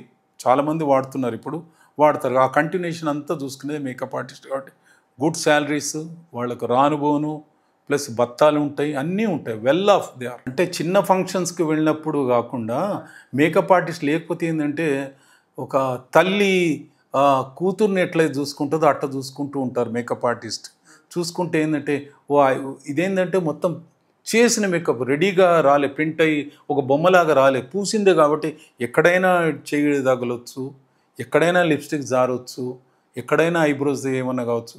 కొందరు ఐలాషెస్ పెట్టుకుంటే ఐలాషెస్ పోవచ్చు అన్న దాంతో ఏం చేద్దంటే చూస్తూ ఉండాలి. ఎప్పుడు చూసి మేడం ఇది బాగాలేదు అంటే ఓకే చెయ్యి, టచ్అప్ చెయ్యి, సీన్ అయినాక చెయ్యి అట్లా అని చెప్తుంటారు. కాబట్టి ఎప్పుడు ఎంబడే ఉంటే వాళ్ళు కూడా కోరుకుంటారు, వీళ్ళు కూడా కోరుకుంటారు. అంటే ఎంబడి ఉండేది, సెట్లో ఉండేది మాత్రం సెట్ బాయ్స్ అంటారు వాళ్ళని. వాడు టచ్అప్ బాయ్స్ అంటారు. వాళ్ళు టచ్అప్ చేస్తారు. మేకప్ చేసిన అతను ఏంటంటే ఆయన కూడా మధ్యన వస్తాడు, చూస్తాడు, వెళ్ళిపోతాడు. నాకు ఒక సినిమాలో ఒక సంఘటన జరిగింది, నేను చెప్తాను. నేను అసలే పెళ్ళైన వాడిని సినిమా చేసేటప్పుడు నరేష్ సౌందర్య, సిల్క్ స్మితకు మేకప్ చేశాను నేను. ఆ రోజు పర్సనల్ రాలేదు. సత్యనారాయణ గారికి నేను మేకప్ చేశాను, ఆయన మేకప్ రాలేదు. ఫ్లైట్ అంతా మార్నింగ్ వీళ్ళు ఫ్లైట్లో వచ్చారు, వాళ్ళు ట్రైన్లో రావడానికి లేట్ అవుతుందని వీళ్ళిద్దరికి మేకప్ చేశాను. సిల్క్ స్మితకు అయిపోయింది, ఆవిడకు చాలా టైం పడుతుంది. సిల్క్ స్మితకు కాకుండా సత్యనారాయణ గారికి ఫస్ట్ టైం నేను భయపడ్డాను. పెద్ద మనిషి, పెద్ద ఆర్టిస్టు, ఆయన కెనడి కైకాల సత్యనారాయణ గారికి చేసి ఆయనకు మేకప్ చేసిన తర్వాత విగ్గు పెట్టి ఆయన అని ఆయన మాట్లాడారు. ఇవి పెద్ద ఆయన పర్సనల్ విగ్గు పెట్టిన ఆయన వచ్చి నేను ఉంటాను సార్, మీరు సార్తో భయపడకండి, ఏం కాదు అంటాడు, మీరు ఏం అనుకోవద్దు సారు అంటే, సర్లేని ధైర్యంగా విగ్గు పెట్టి ఆయనకు మీసాలు పెట్టి మేకప్ చేసి సెట్లో ఆ రోజు సీను అసలే పెళ్ళైన వాడిని సినిమా క్లైమాక్స్ సీన్, దాంట్లో 20 మంది ఆర్టిస్టులు ఉన్నారు. క్లైమాక్స్ సీన్ ఉన్నప్పుడు అందరు ఆర్టిస్టులు ఉన్నారు. ఆ రోజు అంతా టీమ్ మొత్తం ఉంటారు, ప్రతి వాళ్ళు పర్సనల్ అందరూ ఉంటారు. టచ్ అప్ మొత్తం పెద్ద హాల్ లాగా ఒక 100 మంది వరకు ఉన్నారు. సత్యనారాయణ గారికి ఎవరు మేకప్ చేసింది? కెమెరామెన్ రమ్మంటున్నారు అన్నారు. పిలిచి ఎవరా నువ్వేనా, ఇక్కడ నిలబడు కూర్చో, అయిపోయింది ఇవాళ నాకు ఉంది, నేను ఇవాళ ఇచ్చి నా యూనియన్ కార్డు నేను వెళ్ళిపోతాను నేనే అనుకున్నాను. అందరిని విలువ, మేకప్ వాళ్ళు అందరిని విలువ, అందరు నిల్చోమను. వచ్చే మేకప్ వాళ్ళందరూ ఒక 12-11 మంది నిల్చున్నారు. ఇదయ్యా మేకప్ అంటే, ఇట్లా చేయాలనయ్యా మీకు. ఏం పూస్తారా మీరు రోజు పూసేది అది ఒక మేకపా? ఈయనను చూసి నేర్చుకోండి అయ్యా. ఆయనేమో సత్యనారాయణ గారేమో కైకల సత్యనారాయణ గారు, ఏంటి నాకు ఇట్లా చూస్తున్నాను సార్, నేను మంచిగా బాగుంటారు సార్, మీరు నేను నచ్చజెప్పి అని ఆయనకు ఈ వాజ్ నాట్ హ్యాపీ. కైకల గారు హ్యాపీగా లేదు, సార్ మీరు బాగుంటారు ఏమిటో. ఆయన బాబు ఆయన ఫ్రెండే ఈయనకు మేకప్ చేసేవాడు, తన రూమ్మేట్ అట, ఆయనే మేకప్ ఆయన రాలే, ట్రైన్ రాలే, 11 లేట్గా వస్తుందని నన్ను చేయమంటే అక్కడికి వెళ్ళా. సత్యనారాయణ ఏమయ్యా నేనేదో అంటే నీకేదో అని మళ్ళీ నన్ను పిలిచి ఓకే అని ఇట్లా అభినందించారు నేను. సో ఆ రోజు నేను నా లైఫ్లో నేను మర్చిపోలేను ఆ సంఘటన. ఐటమ్ సాంగ్ అంటే పర్సనల్గా ఉంటారండి ఎవరికైనా కానీ, వాళ్ళ పర్సనల్ ఒక అండర్స్టాండింగ్ ఉంటుంది. వాళ్ళు ఇప్పుడు ఒక డాక్టర్ ఉన్నాడండి, ఒక పేషెంట్ పట్టుకుంటాడు, ఓ లేడీ పేషెంట్ అయితే ఆయన మారిపోతాడా? మంచితత్వం ఉండదా? ఆయన డ్యూటీ చేస్తున్నాడు, నేను ఆర్టిస్ట్, నా డ్యూటీ నేను చేస్తున్నాను. కాబట్టి మాకు ఏ ఇంటెన్షన్ ఉండదు. ఒక ఆర్టిస్ట్ నాకు అన్నం పెడుతుంది కాబట్టి నేను మొక్కేసి, వాళ్ళు మాకు మొక్కుతారు. జనరల్గా మేకప్ చేసే వాళ్ళు అందరి కాళ్ళు మొక్కుతారు. చాలామంది ఆర్టిస్టులు మేకప్ ఆర్టిస్టులను ఫస్ట్ సారి బొట్టు పెట్టమంటారు, మొక్కేసి దేవుడు ఫోటోను పెట్టి మీరే మీ వల్లనే అని చెప్పి బొట్టు పెట్టాక చేస్తారు. కాబట్టి వాళ్ళకి ఎట్లాంటి ప్రాబ్లం ఉండదు. అదన్నీ ఇట్స్ ఆల్ ఐటమ్ సాంగ్ అనేసరికి ఎట్లా ఉంటుందంటే, పాత రోజుల్లో జ్యోతిలక్ష్మి, జయమాలిని వాళ్ళంతా ఉండేవాళ్ళు, సిల్క్ స్మిత లాంటి వాళ్ళు ఉండే వాళ్ళు స్పెషల్ రోజు పర్ డే అని ఉండేది వాళ్ళకు కాల్ షీట్. ఒక పాటలో చేశారంటే 2 రోజులు, ఒక్క రోజే వాళ్ళ కాల్ షీట్ ఉండేది వాళ్ళకు. జనరల్గా ఏంటంటే అప్పట్లో బాడీ నిండా మేకప్ వేసేవాళ్ళు వేరు, ఫేస్కి వేసి హెయిర్ స్టైల్ వేసి. జయమాలిని సాంగ్కి వచ్చిందంటే 11 మంది వచ్చేవాళ్ళు ఎంబడి, వాళ్ళ ఫ్యామిలీ మెంబర్స్ కాకుండా ఇంకా అంతమంది చేస్తే ఒక్క రోజులో సాంగ్ అయిపోయేది అప్పట్లో. ఇప్పట్లో కూడా ఏంటంటే వాళ్ళ కాస్ట్యూము స్పెషల్ ఏమంటారు కేర్ తీసుకోవాలి. వాళ్ళ స్పెషల్ కేర్ తీసుకుంటే వాళ్ళని అందంగా ఉండి, వాళ్ళ కాస్ట్యూమ్లో కానీ హెయిర్ స్టైల్లో కానీ అన్నీ తీసుకుంటే కానీ అవుట్పుట్ అట్లా వస్తుంది. కెమెరామెన్ ఆయన తీసుకోవాలి, లైటింగ్లో తీసుకోవాలి, అన్నీ తీసుకుంటే కానీ అందరూ ఐటమ్ సాంగ్ అందరూ చూసి ఎంజాయ్ చేస్తారు. అది ఐటమ్ సాంగ్స్కి ఏంటంటే it's all depending on the director. Costume designing చేస్తారు, పాట ట్యూన్ చేసేసి డైరెక్టర్, లొకేషను, సీన్ ఏంటి, ఎంబడి డాన్సర్స్ ఉంటారా లేదా, లొకేషన్ ఏంటి, బ్యాక్గ్రౌండ్ కాస్ట్యూమ్ ఏంటి, ఎట్లా ఉండాలి అనేది ప్లానప్ చేసుకొని ఐటమ్ సాంగ్ చేసేవాళ్ళు కనీసం 3-4 రోజులు రిహార్సల్ చేస్తారు. హీరోయిన్లు రిహార్సల్ చేస్తారు. పర్టికులర్ స్టెప్స్ కొంచెం హార్డ్గా ఉంటాయి, ఎక్స్పోజింగ్ కావాలంటే ఎక్స్పోజింగ్గా చేసి వాళ్ళ కాస్ట్యూమ్ డిజైనింగ్ డైరెక్టర్ చూసి, డాన్స్ మాస్టర్ చూసి వాళ్ళు కంపోజ్ చేసుకుంటారు. ఈజీగా జరిగేది కాదు అది. ముగ్గురు పంచుకోవాలి, డాన్స్ మాస్టర్, కెమెరామెన్, ఇటు డైరెక్టరు, ఆర్టిస్ట్, మేకప్ కూడా వాళ్ళు ఇస్తారు. ఇట్లా ఉండాలి, డిజైన్కి ఇట్లా ఉండాలి అనుకుంటే, హెయిర్ స్టైల్ కూడా ఇట్లా ఉండాలి అని ప్లానప్. ఎవ్రీథింగ్ ఈజ్ ప్లానప్ చేసి సెట్లోకి వెళ్తారు. నేను మెడ్రాస్లో సావిత్రి గారితో సంఘటన అంటే, నేను మెడ్రాస్లో 13A bus Triplicane tea Nagar నుంచి మా ఆఫీస్కు వెళ్ళే బస్సులో నేను వస్తున్నాను. బస్సులో నుంచి దిగి వస్తుంటే నా వెనకాలే ఒక లేడీ వచ్చింది. నడుచుకుంటూ రూమ్కి వచ్చాము. వచ్చిన తర్వాత నా వెనకాలే రూమ్కి వచ్చేసింది. మేకప్ చేసిన తర్వాత నాకు ఆవిడ సావిత్రి అని తెలియదు, చేసేసాను. అంటే పరిస్థితి ఏంటంటే ఆవిడ మీరు గుర్తుపట్టలేరు. లాస్ట్ స్టేజ్ అనుకుంటా. చేసిన తర్వాత భాస్కర్ అని ప్రొడ్యూసర్ ఆయన వచ్చేసి, ఏమయ్యా ఆవిడ మేకప్ అయిపోయిందా మేడం అన్నారు. అయిపోయింది సార్. ఎవరు తెలుసా? సావిత్రయ్య ఆవిడ. షాక్. నేను ఏంటి సార్ మీరు చెప్పలేదు నాకు అంటే, నేను గుర్తుపడతావేమో అని. ఎట్లా గుర్తుపడతాను సార్, ఎక్కడి సావిత్రి ఇప్పుడు సావిత్రి, ఎంత డిఫరెన్స్ ఉన్నది సార్, నేను అసలు గుర్తుపట్టలేదు సార్ అని నేను చెప్తే, దెన్ ఐ షాక్. మేడం మళ్ళీ వచ్చాక చెప్పాను, మేడం సారీ మేడం, నన్ను క్షమించాలమ్మా, ఇంత పెద్ద బ్లాక్ అండ్ వైట్ నుంచి ఇంత చూస్తున్నాను అంటే, నన్ను బస్సులోనే ఎవరు గుర్తుపట్టరయ్యా, నన్ను బస్సులోనే ఏం గుర్తుపట్టరు, నువ్వేం గుర్తుపడతావు నన్ను. తర్వాత కొన్ని డ్రామాలకు కూడా మెడ్రాస్లో వచ్చింది ఆవిడ. చాలా డ్రామాస్లో పార్టిసిపేట్ చేసింది. తెర మీద చూసిన సావిత్రికి ఈ సావిత్రికి చాలా డిఫరెన్స్గా ఉంది. ఆవిడ నటన ఇప్పటికైనా కానీ ఆవిడలో ఒక ఏం చెప్తారంటే, ప్రతి వాళ్ళు ఆర్టిస్టులు హీరోయిన్లు అయ్యేవాళ్ళు తప్పకుండా సావిత్రి సినిమాలు చూడాలి. చూస్తే ఆవిడ నటన ఏంటి, ఆవిడ లిప్ మూమెంట్ ఏంటి, కళ్ళ ఎక్స్ప్రెషన్స్ ఏంటి, that is most important. Camera క్లోజప్లో ఆవిడ ఎట్లా యాక్ట్ చేసింది అనేది అందరు నేర్చుకోవాలి సావిత్రి దగ్గర. పవన్ కళ్యాణ్ గురించి చెప్పాలంటే నాకు ఈవి సత్యనారాయణ గారు నాకు క్లోజ్ ఫ్రెండ్. ఎట్లాగంటే నేను నాగమల్లి అనే సినిమాకు నేను చీఫ్ మేకప్ ఆర్టిస్ట్గా చేశాను. చంద్రమోహన్ ఒక వైజాగ్ అమ్మాయి ఉండే నాగమల్లి సినిమాకు. ఆ సినిమా అప్పుడు ఏమైందంటే ఈవి సత్యనారాయణ గారు అసోసియేట్ డైరెక్టర్, ఆయన అసోసియేట్. నా రూమ్కి వచ్చాను, భట్ గారు అని పిలిచారు నన్ను. షార్ట్ నేమ్ అందరు భట్ గారిని నేను రూమ్లోకి రావచ్చు అని ఈవి సత్యనారాయణ గారు పిలిచేవారంటూ. ఆయన ఈవి సత్యనారాయణ గారు క్లోజ్ ఫ్రెండ్ మెడ్రాస్లో. తర్వాత కె విశ్వనాథ్ దగ్గర కూడా చేశారు ఆయన. చేసినప్పుడు అప్పుడు సినిమా షూటింగ్స్, ఆయన షూటింగ్ అక్కడ మెడ్రాస్లో కలిసామని, ఇక్కడ కూడా వచ్చినప్పుడు కూడా కలిసాను. కలిసినప్పుడు ఏమైందంటే పవన్ కళ్యాణ్ గారు ఫస్ట్ సినిమా మొదటి సినిమాకు నన్ను ఇన్వైట్ చేశారు. దానికంటే ముందు జరిగిన సంఘటన ఏంటంటే Ravinder Reddy photographer, famous photographer, సోమాజిగూడలో ఉన్నారు. ఆయనతో పాటు నేను మేకప్ లేకుండా ఆయన ఏజ్ చేశాను, మీరు మొదట వెళ్ళి నటరాజ్ భట్ కాల్ షీట్ తీసుకుని రండి అనేవాళ్ళు. అయితే ఫస్ట్ ఫోటోషూట్ పవన్ కళ్యాణ్ది మేకప్ నేనే చేశాను. ఆ సినిమా హీరోయిన్ ఇద్దరు వచ్చారు. ఫస్ట్ డే కొన్ని డ్రెస్సెస్ తెచ్చారు. తెస్తే మాకు రవీందర్ రెడ్డికి నాకు నటరాజ్ ఒకసారి చూడవా అన్న. చూస్తే నాకు వీఆర్ నాట్ హ్యాపీ అంటే సరిపోలే. కొన్ని కళ్ళజోడు, కొన్ని క్యాప్, కొన్ని డ్రెస్సులు కావాలని చెప్తే నెక్స్ట్ డేనే చిరంజీవి గారు డబ్బులు ఇచ్చారట. తన్నే చెప్పాడు, అన్నగారు ఇచ్చారు మాకు అని అన్ని ట్రేలో పెట్టుకొని తెచ్చితే 2 days, ఒకరోజు స్టూడియోలో, ఒకరోజు అవుట్డోర్లో షూట్ చేశాం. ఈ వాజ్ హ్యాపీ. ఆ సినిమాకే అవుట్డోర్కు సంజీవ పార్క్లో షూటింగ్ అయితే ఈవి సత్యనారాయణ గారు వీళ్ళంతా పిలిస్తే మేము వెళ్ళాం షూటింగ్. తర్వాత కూడా కలిశాను, నేను 2 సార్లు కలిశాను పవన్. నేను 100% అంత పెద్ద ఆర్టిస్ట్ డిప్యూటీ సీఎంగా అవుతానని అయితే నేను అనుకోలేదు. రజనీకాంత్ని కూడా నేను అనుకోలేదు.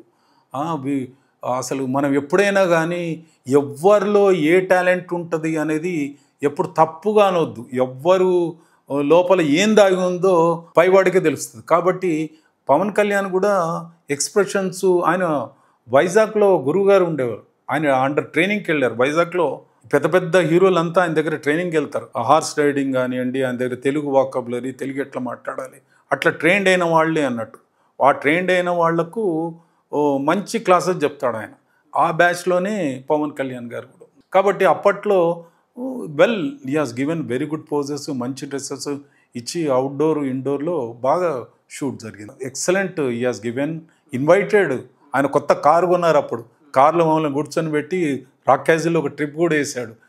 సౌండ్ స్పీకర్లో ప్యాడ్లు పెట్టా కారులో, తీసుకొని కూర్చోండి అని చెప్పేసి నేను ఫోటోగ్రాఫర్ ఒక రౌండ్ వేసి కొత్త గోన ఈ ప్యాడ్లు అని చూపిస్తే ఫీల్.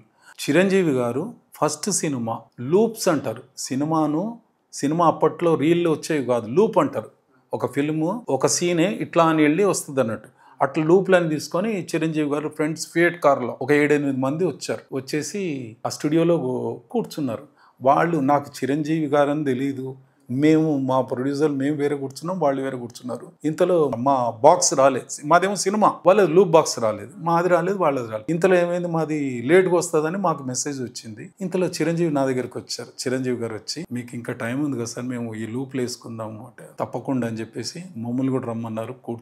కూర్చున్న తర్వాత ప్రివ్యూ పునాది రాళ్ళు ఆ లూప్లు అన్నీ వేసాడు. చూస్తే మేమందరం, మాకు అప్పట్లో చిరంజీవి ఆర్టిస్ట్, తర్వాత మాకు తెలిసింది చిరంజీవి గారు తెలిసింది. ఈ వాజ్ వెరీ ప్లెజెంట్. అప్పుడే అనుకున్నాను ఏదో సమ్ గ్లో.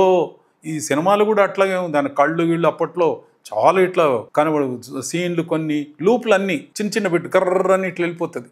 మళ్ళీ second loop, third loop, fourth, fifth ఇట్లా కొన్ని లూప్స్ వేసి చూపించేశారు. ఆ రోజు ఇన్వైటెడ్ ఫర్ సమ్ టీ స్నాక్స్కి ఇన్వైట్ చేశారు. I feel happy. తర్వాత నేను తమిళనాడులో ఉన్నాను. తర్వాత హైదరాబాద్కు చూస్తే అదే పోస్టర్ ఉంది, అవే ఉన్నవో హీరో గారు అప్పుడు తెలిసింది నాకు చిరంజీవి గారు అని అనుభూతి. నా గుడ్ ఎక్స్పీరియన్స్. నేను మెడ్రాస్లో ఉన్నప్పుడు నేను ఒక మలయాళం సినిమా డబ్బింగ్ సినిమా తీసుకుందామని నేను నా రూమ్మేట్ రాజప్పని తీసుకోవడానికని వెళ్తే అప్పట్లో 5,000కు దొరికింది ఒక సినిమా. ఆ సినిమాని తీసుకొని ప్రివ్యూ థియేటర్ జెమినీ దగ్గర, ఒక ప్రివ్యూ థియేటర్ దగ్గర అక్కడ పెట్టుకున్నాను. అప్పట్లో ఏంటంటే చిరంజీవి గారు ఫస్ట్ సినిమా లూప్స్ అంటారు. సినిమా అప్పట్లో రీల్లో వచ్చేవి కాదు, లూప్ అంటారు. ఒక ఫిల్ము ఒక సీనే ఇట్లా అని వెళ్ళి వస్తుంది అన్నట్టు. అట్లా లూప్లని తీసుకొని చిరంజీవి గారు ఫ్రెండ్స్ ఫియట్ కార్లో ఒక 7-8 మంది వచ్చారు. వచ్చేసి ఆ స్టూడియోలో కూర్చున్నారు. వాళ్ళు నాకు చిరంజీవి గారని తెలియదు, మేము మా ప్రొడ్యూసర్ మేము వేరే కూర్చున్నాం, వాళ్ళు వేరే కూర్చున్నారు. ఇంతలో మా బాక్స్ రాలేదు, మాదేమో సినిమా, వాళ్ళ లూప్ బాక్స్ రాలేదు, మాది రాలేదు, వాళ్ళది రాలేదు. ఇంతలో ఏమైంది, మాది లేట్గా వస్తుందని మాకు మెసేజ్ వచ్చింది. ఇంతలో చిరంజీవి నా దగ్గరికి వచ్చారు. చిరంజీవి గారు వచ్చి, మీకు ఇంకా టైం ఉంది కదా సార్, మేము ఈ లూప్లు వేసుకుందాము అంటే తప్పకుండా అని చెప్పేసి మమ్మల్ని కూడా రమ్మన్నారు. కూర్చున్నాం. కూర్చున్న తర్వాత ప్రివ్యూ పునాది రాళ్ళు ఆ లూప్లన్నీ వేసాడు. చూస్తే మేమందరం, మాకు అప్పట్లో చిరంజీవి ఆర్టిస్ట్ తర్వాత మాకు తెలిసింది చిరంజీవి గారు తెలిసింది. ఈ వాజ్ వెరీ ప్లెజెంట్. అప్పుడే అనుకున్నాను ఏదో సమ్ గ్లో. ఈ సినిమాలు కూడా అట్లాగే ఉంది, దాని కళ్ళు వీళ్ళు అప్పట్లో చాలా ఇట్లా కనబడు సీన్లు, కొన్ని లూప్లు అన్నీ చిన్న చిన్న పెట్టి కర్రని ఇట్లా వెళ్ళిపోతుంది. మళ్ళీ second loop, third loop, fourth, fifth ఇట్లా కొన్ని లూప్స్ వేసి చూపించేశారు. రాజులు రాజ్యాలంటే రోమ్ పట్టణంలో ఒక కింగ్డమ్ అనేది అప్పట్లో ఫెరిషియస్ కింగ్ అంటే ఇట్లుండాలి, వాళ్ళ కాస్ట్యూమ్ అంటే ఇట్లుండాలి, వాళ్ళ మేకప్ అంటే, వాళ్ళ రాణులంతా మేకప్ అనేది వాళ్ళు వాడేవాళ్ళు. ఆ లిప్స్టిక్ అనేది, లిప్స్టిక్స్ కూడా ఎందుకు వాడేవాళ్ళు అంటే వాళ్ళకుండే క్లైమేటిక్ కండిషన్లో పెదాలు పగిలిపోయాయి, స్కిన్ పగిలిపోయేది. దాని జాగ్రత్తలు అప్పట్లో ఉండే వాటితోని వాళ్ళు తయారు చేసుకొని వాళ్ళు ఇంటర్నల్గా పళ్ళతోని, ఫ్రూట్స్, తర్వాత కొన్ని ఏమంటారు ఫ్యాట్ వాటితోని తయారు చేసుకొని వాడుకునేవాళ్ళు మేకప్ మెటీరియల్. అది రాను రాను వాళ్ళ కంట్రీ నుంచి మన కంట్రీలో కూడా రాణులు మన అన్నీ ఏంటంటే చెట్లతోని, మూలికలతో తయారు చేసిన ఆయుర్వేదంతోనే తయారు చేసుకొని మన రాణులు వాడేవాళ్ళు. అదే దీంట్లో కూడా ఏంటంటే వాళ్ళ హెయిర్ స్టైల్ కానీ, వాళ్ళ కాస్ట్యూమ్ కానీ, ఇట్స్ ఆల్ ఎట్లా అంటే ఒక ఇది మొఘల హిందుత్వన, వీళ్ళ కల్చర్ ఏంటి, వాళ్ళ కాస్ట్యూమ్ ఏంటి అనేది డిఫరెన్స్ ఉంటుంది. టోపీ ఉంటుందా, టోపీ ఉండదా, కిరీటం ఉంటుందా లేదా, దాన్ని బట్టి ఆ సంస్కృతి, ఆ బొట్లు, విధానం వేరువేరుగా ఉంటుంది. దాని నుంచి సినిమాకి వచ్చింది. దాని మేకప్ కొంచెం రెగ్యులర్గా చేసే మేకప్ వాళ్లకు కొంచెం కష్టతరమైంది. అది వైష్ణవ సాంప్రదాయమా, శివుందా, కొంచెం కథ నాలెడ్జ్ ఉండాలి. రైటర్లు వచ్చి చెప్తారు ఫలానా బొట్టు ఇట్లు ఉండాలి, ఆయన ఈ వంశానికి చెందినవాడు కాబట్టి ఇదే ఉండాలి, సూర్యవంశం, చంద్రవంశము, నామం పొడిగే పెట్టాలా, చాలా కాంట్రవర్షియల్ అయినాయి. నువ్వు అట్టెట్లా పెడతావు, అది తప్పు కదా, ఆయన సూర్యవంశానికి చెందినవాడు కదా. అట్లయితే రైటర్లు, డైరెక్టర్లు దాని గురించి అవగాహన, బుక్కు నాలెడ్జ్ ఉంటుంది వాళ్ళ దగ్గర కూడా ఉండి, వాళ్ళు చెప్పి దాని మీద చెప్పి పిలిచి చెప్తారు, ఇది ఇట్లా ఉండాలి, అట్లా ఉండాలని. కొన్ని క్యారెక్టర్స్ మాకు ఈజీగా మీ ఎక్స్పీరియన్స్తో మేమే చేసేసి మాకు తెలుసు కాబట్టి టక్కన నేను తెనాలి రామకృష్ణ, భోజరాజు కథలు, నల్లదమయంతి కథలు, కాశీ మజిలీ కథలు, ఇట్లా నేను కొన్ని వందల సీరియల్స్కి నేను మేకప్ చేసిన కాబట్టి నేను ఏం చేసేది, పేపర్ మీద డ్రాయింగ్ చేసుకొని, మణిశంకర్ అని డైరెక్టర్ ఉండే, ఆయన చూపెడితే అరే యార్ మే క్యా బోలు, నువ్వే చేసుకునేవాడు.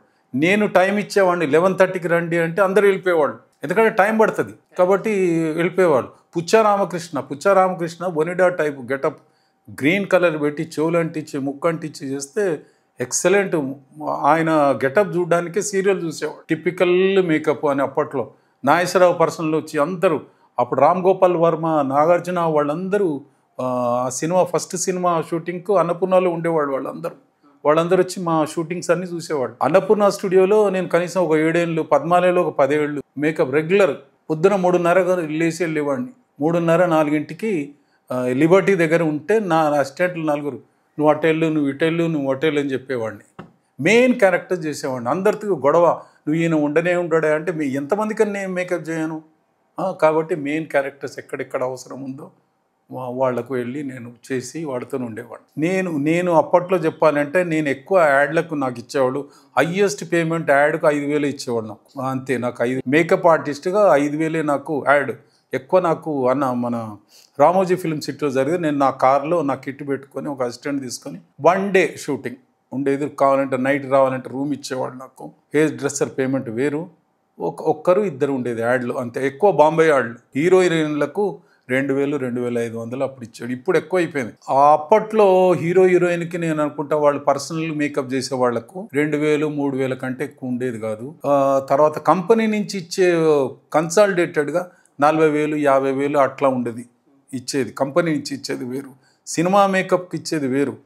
ఇప్పుడు ఏమైందంటే అందరిది ఈ సినిమాలకు లక్షల్లో అయిపోయి, మెటీరియల్ కాస్ట్ కూడా పెరిగింది కాబట్టి లక్షల్లో అయిపోయి. మేకప్ రంగంలో ఉపాధి అంటే ఎట్లా అంటే గురువు, మంచి గురువు దొరకాలి, ఎట్లా అనేది అవగాహన దాని మీద నేర్చుకొని ఒక మంచి సంస్థలో జాయిన్ కావాలి. నువ్వు ఎంత చదువుకున్నా, ఒక ఎంబీబీఎస్ డాక్టర్ అయినా ఒక పెద్ద డాక్టర్ దగ్గర అసిస్టెంట్గా పనిచేయాలి. చేస్తే ప్రాక్టికల్ నాలెడ్జ్ అది డిఫరెంట్. కాబట్టి మనం ప్రాక్టికల్ నాలెడ్జ్ చాలా ఇంపార్టెంట్. నేర్చుకొని ఉంటే డెఫినెట్గా ఒక పెద్ద సక్సెసివ్ మేకప్ ఆర్టిస్ట్ కావచ్చు.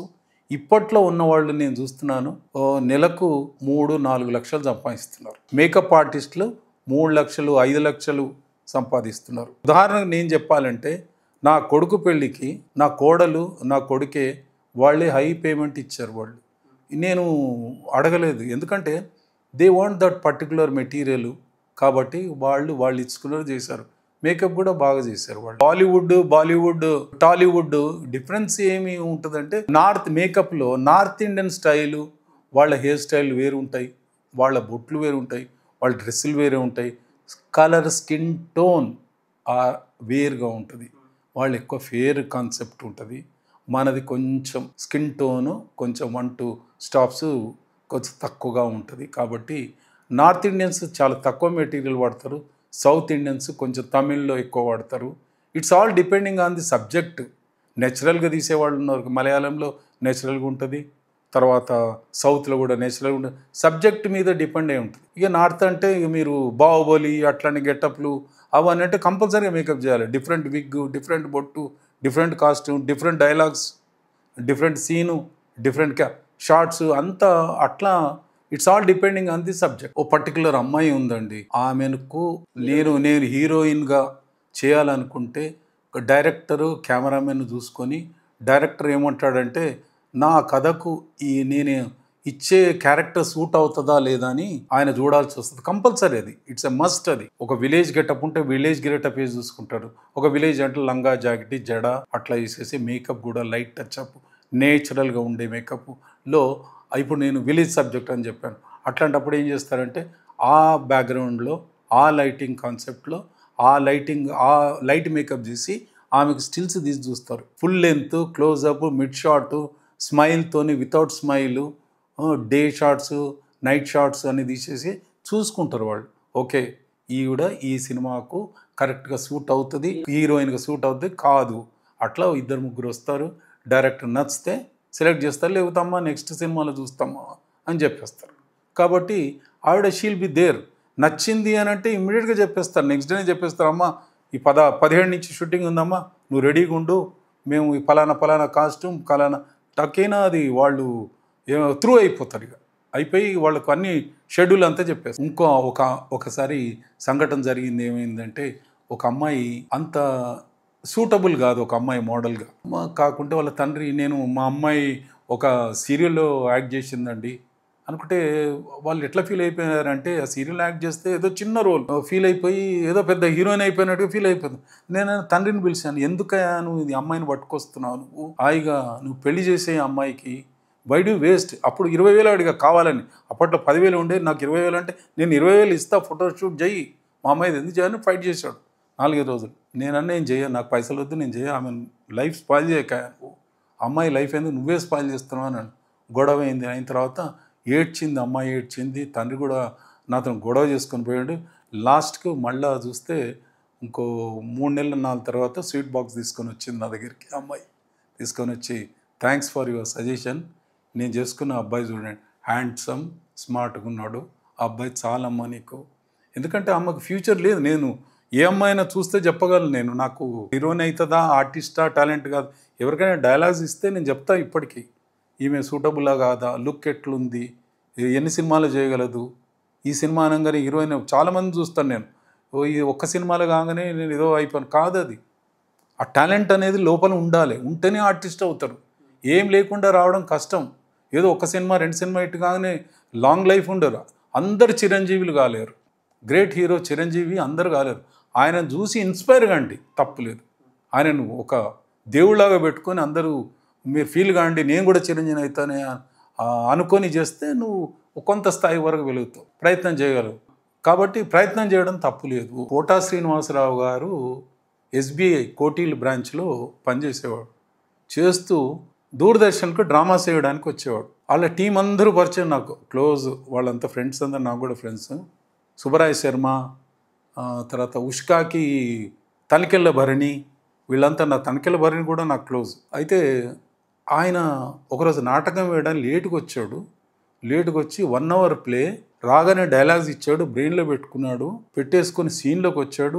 తొందరలో నేను మీసం పెట్టాను, నిల్చున్నాడు, రికార్డింగ్ రోల్ అన్నారు, వెనక డోర్ నుంచి వచ్చేసాడు, సీన్లోకి వెళ్ళిపోయాడు. ఆ మీసం సరిగా అంటుకోలేదు, ఒక పక్కనే అంటుకుంది, అది ఇంకో ట్రైన్ నేను అంటిస్తూనే ఉన్నా, ఈయన ఎంట్రీ అయిపోయాడు. అయిన తర్వాత అట్లాగే మేనేజ్ చేసుకుంటూ మొత్తం డ్రామా కంప్లీట్ చేశాడు. నేను అనుకున్నా is going to be very top artist, ఈయన డెఫినెట్గా ఎంత మంచి ఆర్టిస్ట్ అండి. అందుకే ఎప్పుడైనా కానీ నేను ఒక సజెషన్ సినిమా వాళ్లకు, నాటక రంగానికి చెందిన ఆర్టిస్టులకు కూడా అవకాశం ఇస్తే దే విల్ ఫీల్ హ్యాపీ.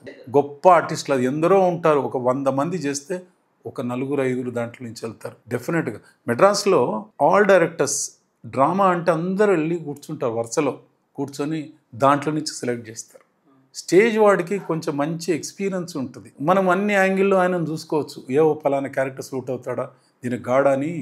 ఇటు నా అభిప్రాయం. కోటా శ్రీనివాస్ గారు మంచి రెస్పాన్స్ చాలా బాగా ఇచ్చేవాడు, excellent, it was very good response from him.